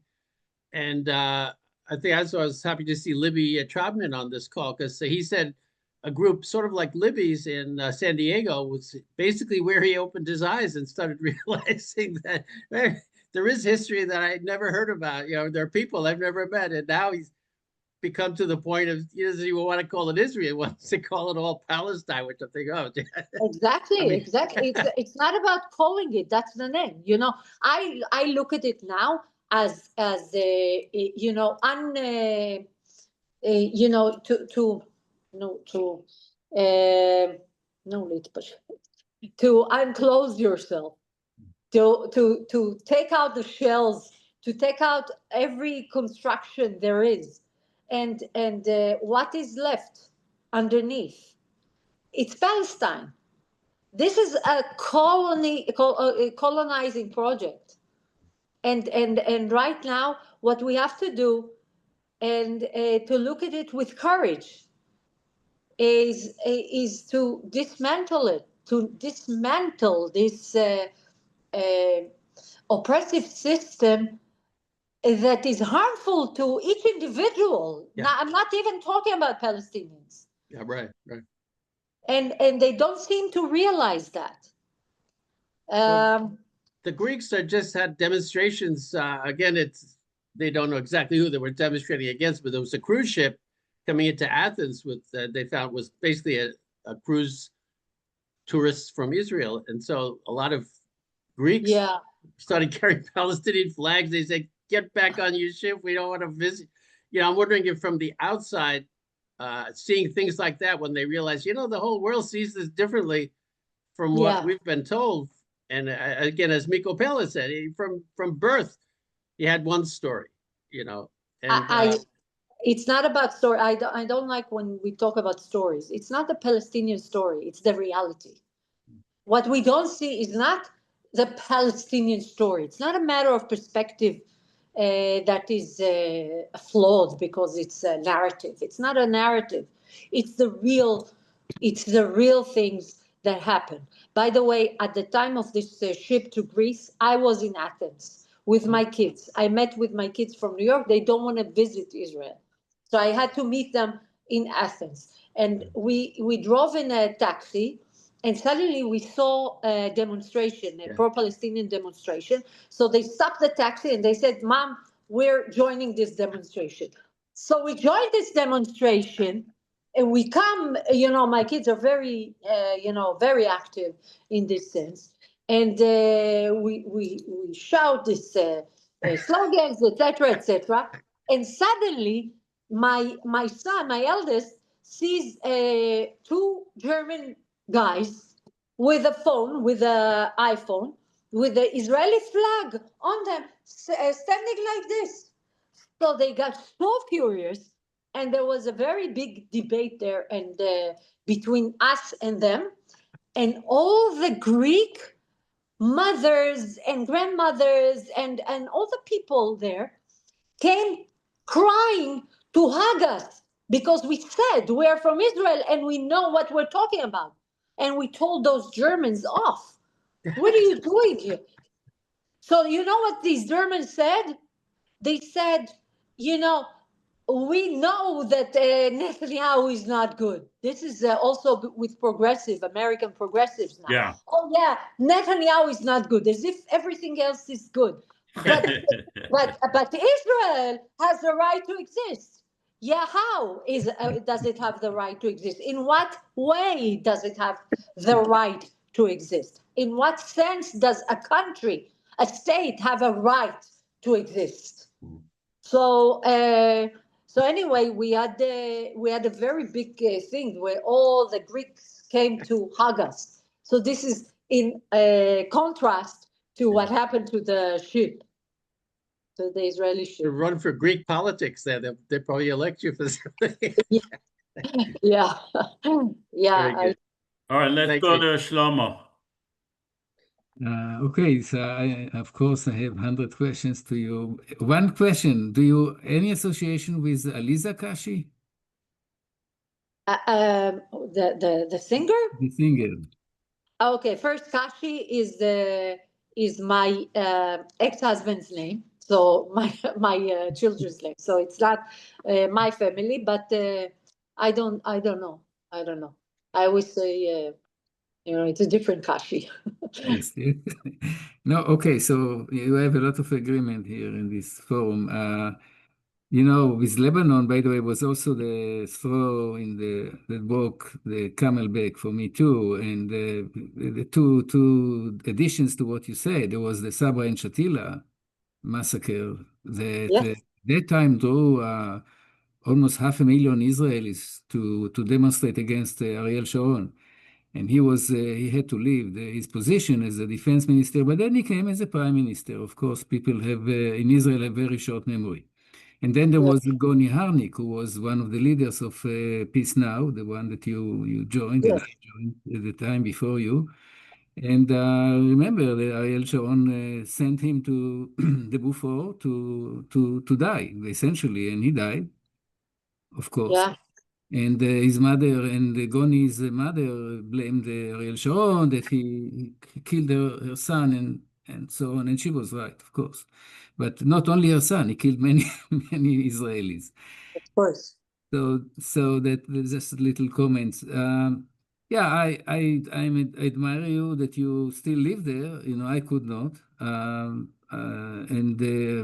Yeah, if you are pessimistic, I'm super pessimistic. Not only that, I grew up, and when somebody talked about a story, or Miko Peled, the story that we were told from age 0, the story of our history, of course, half at best.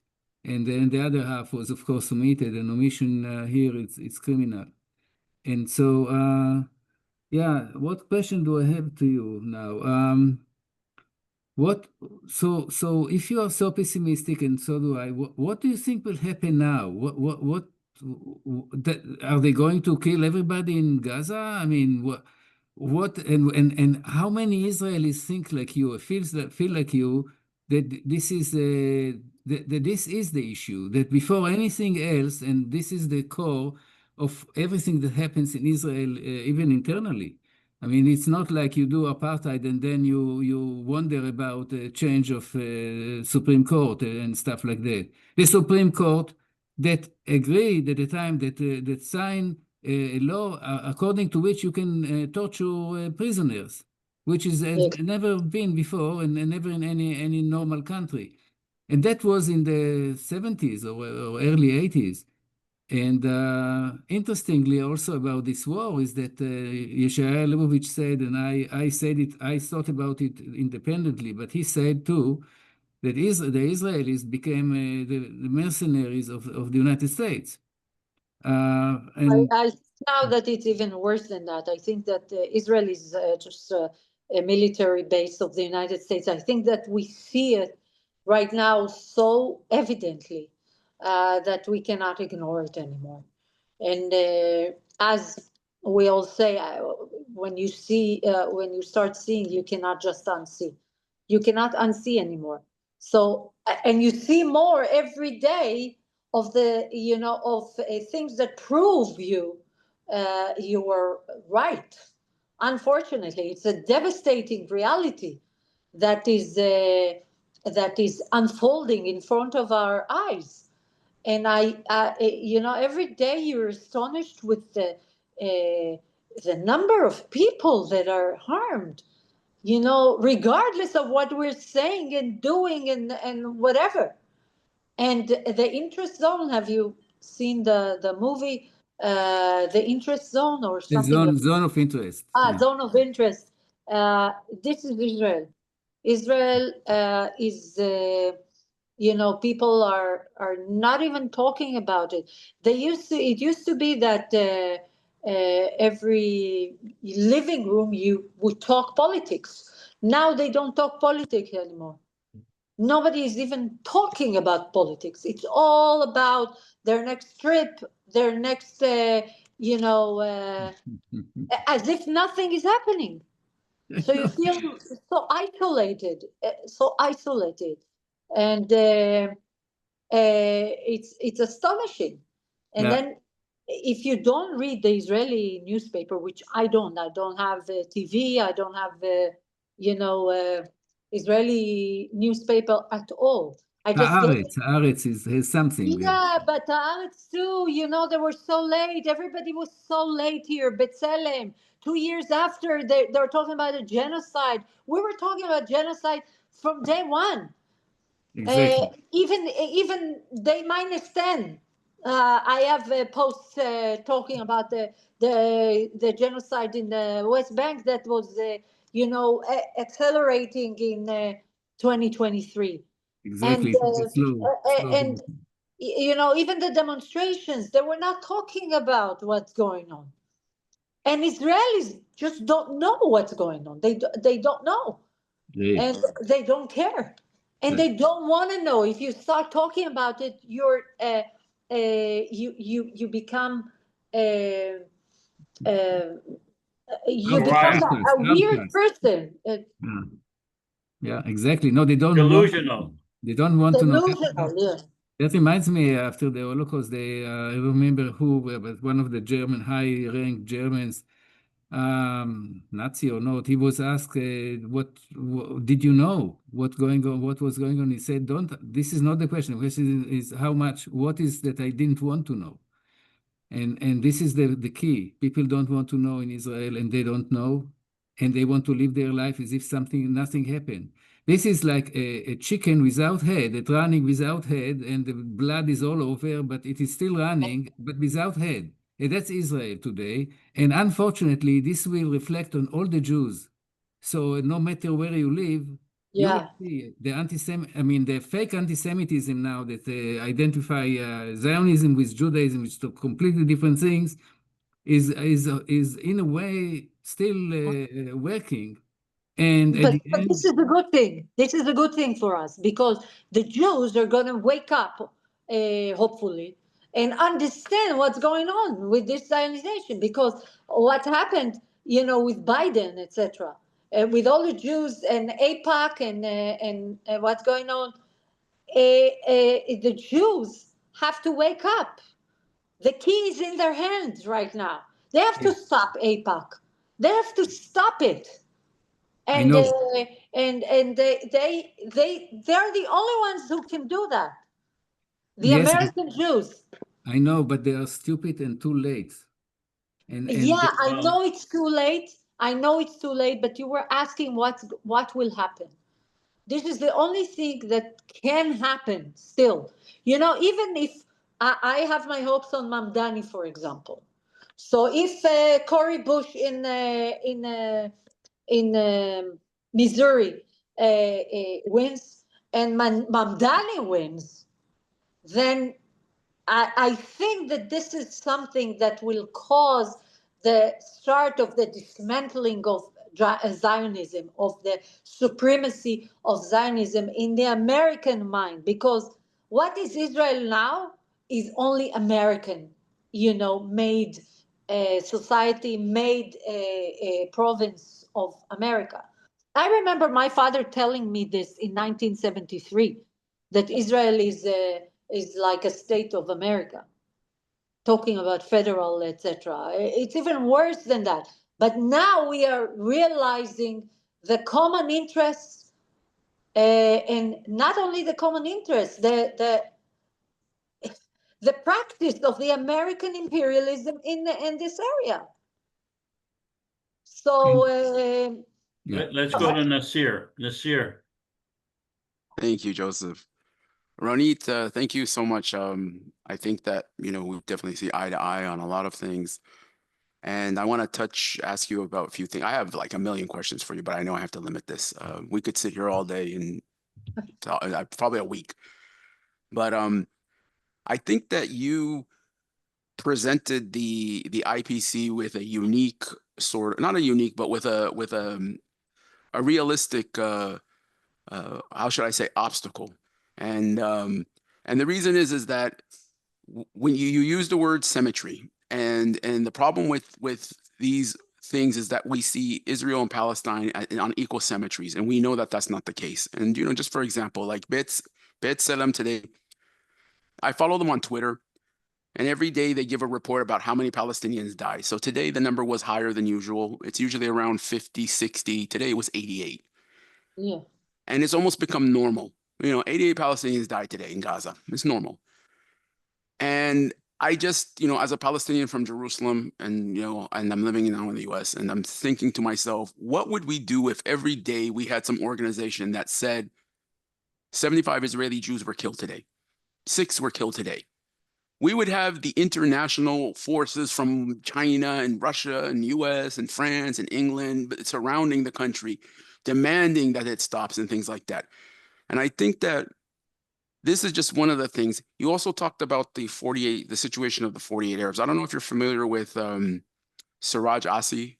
He writes for Haaretz. Sometimes he's a professor of history, I believe, Tel Aviv University. He's a Palestinian from the 48 territories. And an interesting thing I read about him is that he didn't know the word Nekba until he went to the Hebrew University of Jerusalem as a student, and he was told what the Nekba was. Now, here's the thing. A Palestinian from the 1948 territories not knowing the word Nekba. Me as a Palestinian, I think that's like the first word. Before we say mama, baba, we say Nekba, right? Anyways, and it kind of just tells you that Israel uses these people in a way that, like, Israel uses the Palestinians. They say, see, we have these Palestinians that are free and equal citizens, and they're happy. And in fact, they don't even identify as Palestinians. They're Israeli Arabs. Just ask them. And I tell people, you're never going to get an honest answer from them because they live in fear. Because, you know, we in Jerusalem, we're told right now, we're reading our churn, like Gaza is the first lambs to be slaughtered, and then they'll move to the West Bank, and then they'll come after us in Jerusalem, and then they'll go after the ones in the Triangle, and then in the Galilee, and then Haifa. Of course. Yeah. This is going on. First, the apartheid in Israel is also genocide. You know, for example, with the police. If you know the all the killings within the Arab society in Israel, Yes. they you know, with the Ben Gvir police, this is something that's killing the Arab society. Yes. There, Israel is like every colonialist power is practicing divide and conquer. And Yes. within the Arab society in Israel, the Palestinian society in Israel, they have different sects. You know, 26,000 homes were destroyed in the Negev, Yes. Yes. the south of Israel, just in the last 10 years. Yes. 26,000. So nobody's talking about this. But there is one point I want to stress out, because most of you are American. The main thing to describe the apartheid in Israel, to understand what is the apartheid in Israel, is to understand that Arabs or Palestinians, Arabs by the name that the Israeli gave them, but the Palestinians, 2 million Palestinians, have Israeli citizenship, but they are not considered anything of the nation of Israel. And because the nation of Israel is the Jewish nation. So this is how they create the supremacy in Israel. There is the settler society, which is the people who came here by the law of return, who got their citizenship right by the law of return, meaning they are Jewish. And there is the erased society, the erased status of citizens, which are the Palestinian citizens who do not belong to the nation. And this comes with erasing their rights, because whoever belongs to the Jewish nation has the ownership rights of the land and of the state and of the country. And whoever doesn't have a nation, they don't have a nation, they don't have a Palestinian nation, they don't have a Jewish nation, there is no Israeli nation. And this is a status, this is a kind of citizenship status, to not belong to a nation, but to be an Israeli citizen.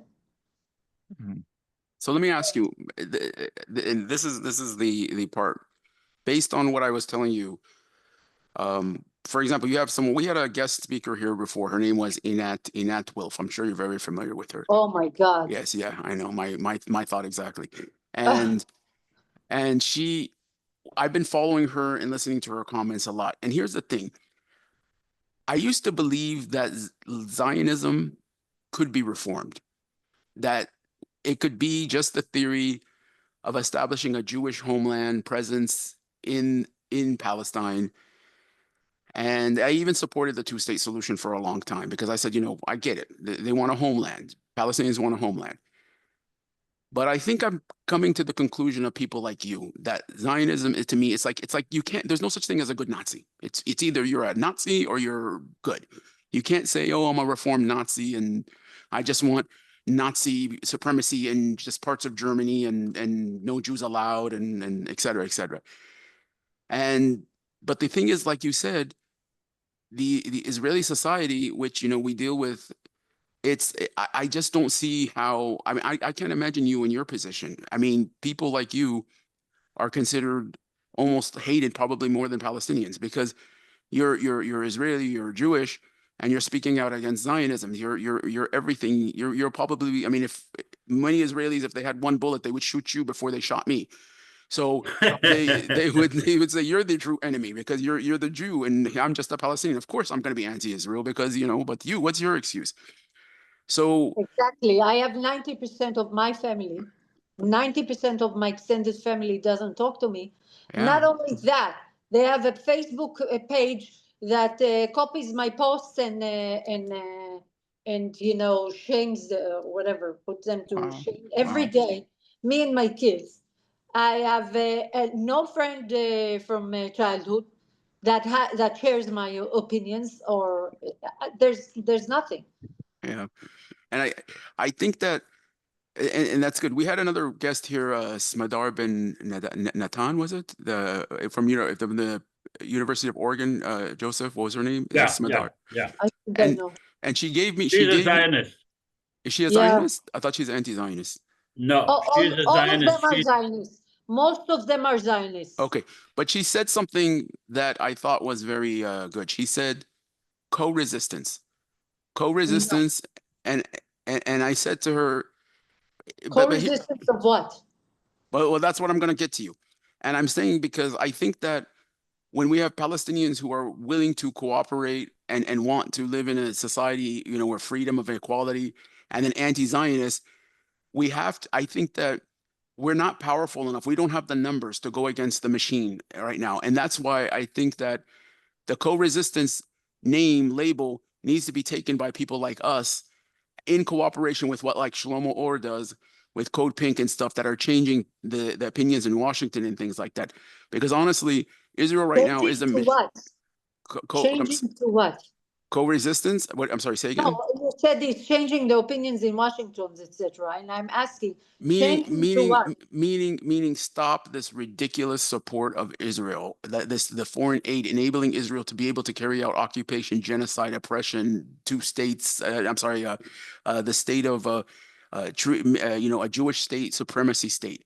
It needs to end, and I think that it can only be done in this effort because even on the Palestinian side, we have Arab states that are basically saying Palestinians accept less. There was never a two-state solution. It was always a 1.5 state solution. They're telling the Palestinians accept. Let's forgive Israel for all their war crimes, all their theft, and just take a two-state solution where you have basically the least sovereign state in the whole world. And I think that the international community, the international effort is something that is so needed with people like you, people like me in the Palestinian and Israeli side. Because I don't know any other alternative.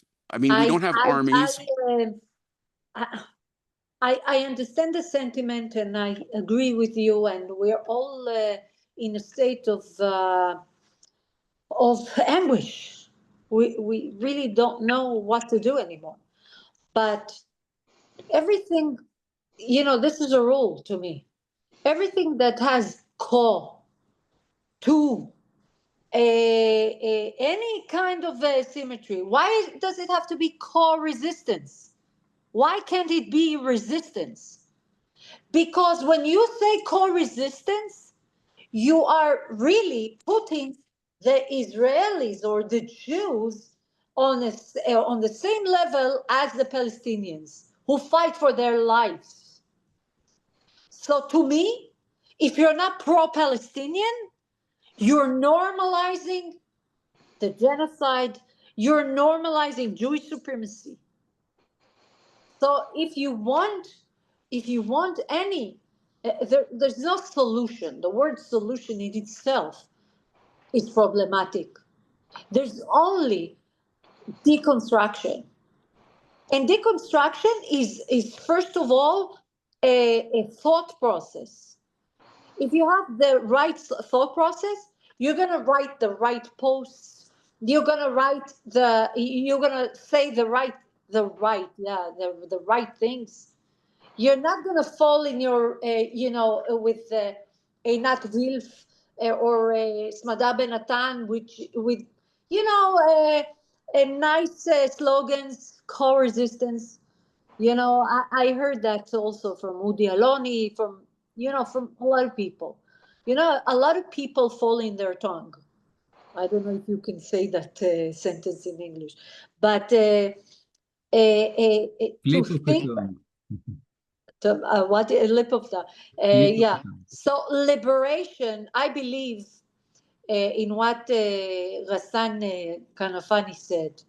You know, this conversation, these peace conversations, and these co-conversations are really like the dialogue between the sword and the neck.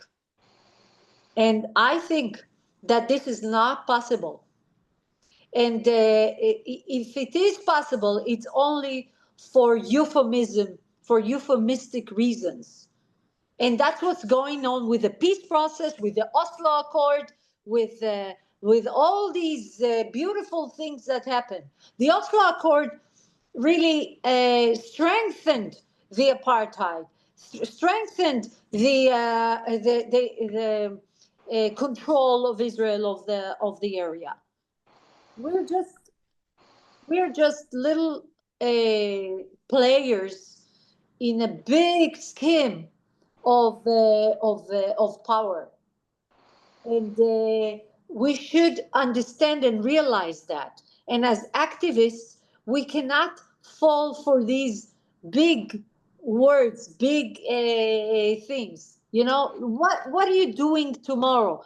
How are you confronting each and everything that is coming up in the discourse?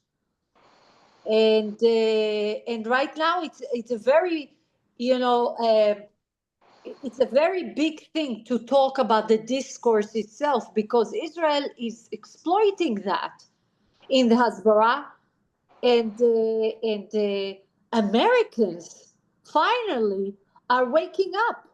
So it's a time where we have to be very precise in what we're saying.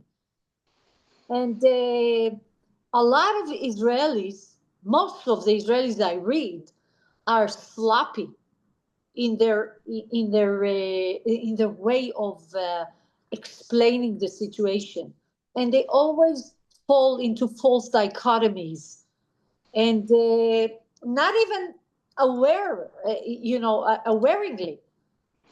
They're just doing it because this is the way their brain is wired. So we have to unwire them. We have to talk.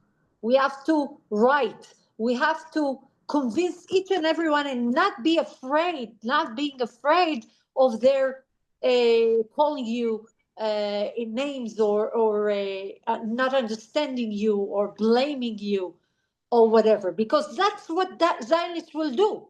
They have to be self-righteous. They have to be the victims. So once you dismantle this to them, you destroy the whole world. That's why they don't want to talk to us. Exactly. Yeah, I don't want to talk to them either. I explain to people all the time. What you have to do is not to talk to them in their terms. You have to bring the ball into your migrash, how do you say? Your court. To your court, in order to win the game. Yeah. And if you don't do that, you'll always be spinned by them. They spin you in their circular arguments, in their psychopathic. This is why we have the simulation, in order to create our own court. And Zionists are incapable of playing in our court.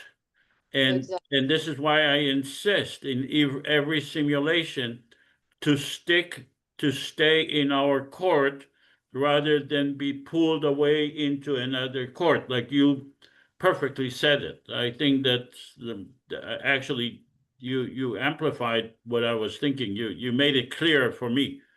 Let's go to Samir, because we need to close. All right. Hi, everybody. Thank you, Joseph. Hi. Thank you, Ronit.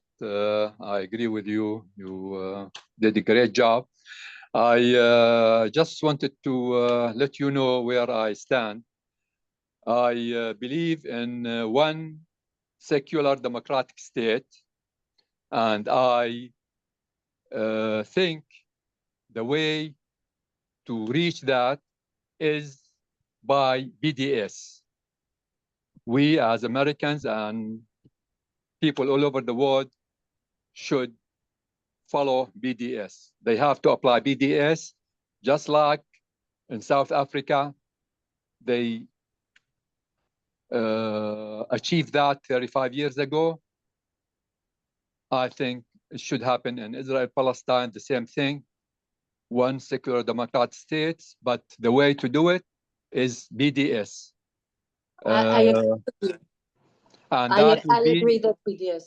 yes, to end the occupation, the Israeli occupation, and also to end apartheid.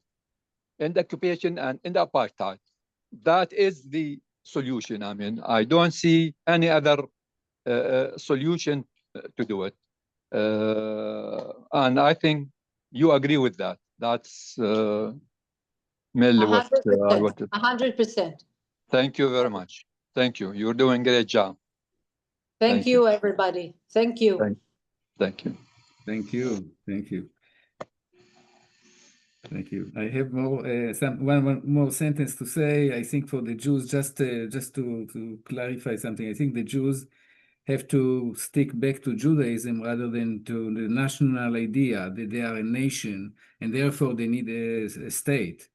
And that's the problem for the last, I don't know how many, the 2000 years that it is for the Jews very hard to distinguish, to say, okay, we are Jews, we believe in Judaism, and that's it.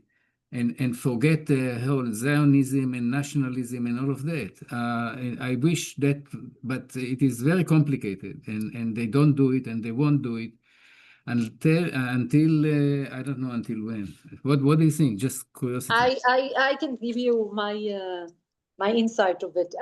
I think that what happened was first, it's 150 years old.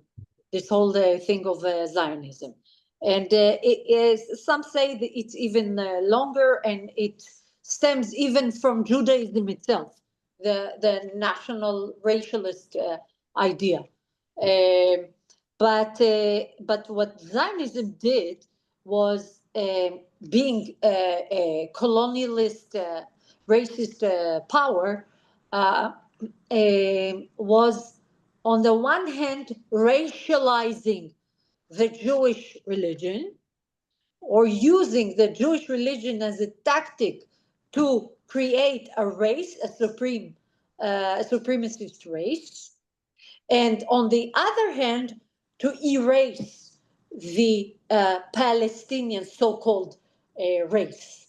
Like in every colonialist society, kill the indigenous people in order to confiscate their land and their resources. It's very simple in that direction.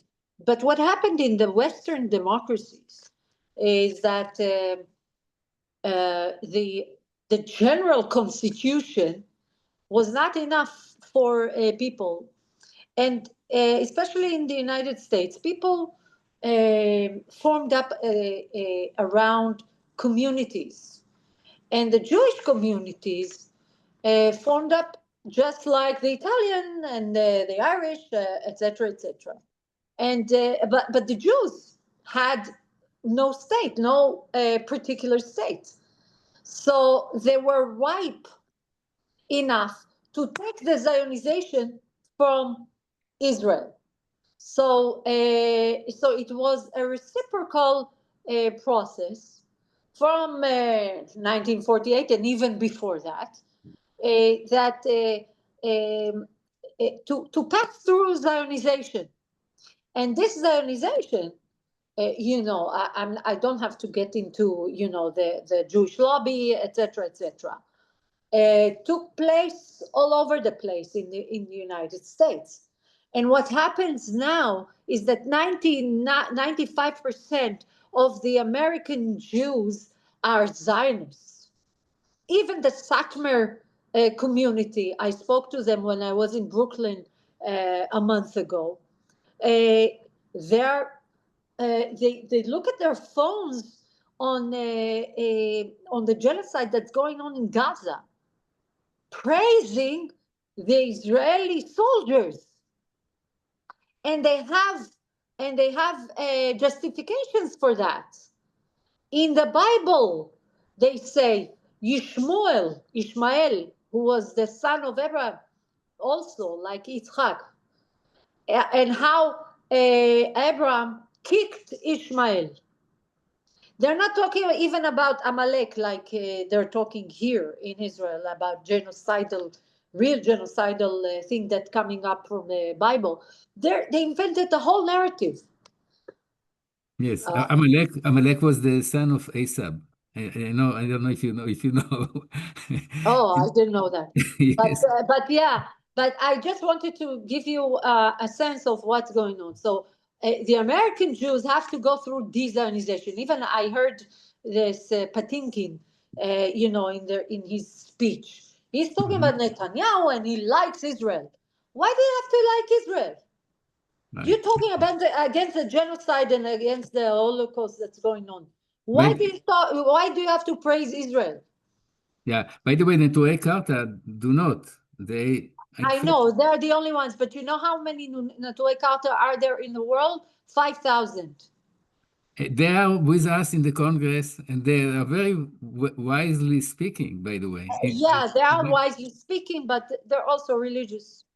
And from a religious point of view, I don't discount them at all. I like them, but it's not, all anti-Zionists bring them up. It's not enough. It's not the power. The power is within the progressive. What did Bernie Sanders do during the genocide in the first year? What did they do in the Democratic Party? Didn't see, yeah, awful, yeah. All right, let's have closing remarks. A common democratic confederation government can bring peace. Online election is feasible and we can hold it securely. 1 week of war between Israel and Gaza cost over $3 billion. We can create a federal government, democratic, secular, for the people of Palestine and Israel. It would cost somewhere around $100 million. The current governments are not legitimate in the entire area of Israel and Palestine because they are not elected. And democracy could bring peace. So these assumptions are achievable, and we have to work to make them a reality. I want to thank Ronit for her time and her generosity in giving us such an insight into Zionism, into her thinking, opening our minds into having a new thinking about the conflict itself and how to resolve it, and putting herself on the line in such a brave way. I am very encouraged when I hear people like Ronit speak, when they speak honestly, without preconceived agenda. So thank you so much, Ronit. I'm hoping to be in Israel, Palestine in November. I hope to meet with you. And November in New York. I'm sorry?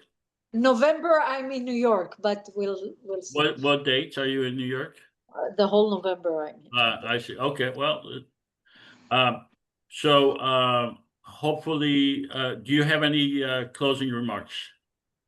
I just wanted to say thank you. I enjoyed it more than I anticipated. I enjoyed all of you, and I'm surprised that there is an agreement here, and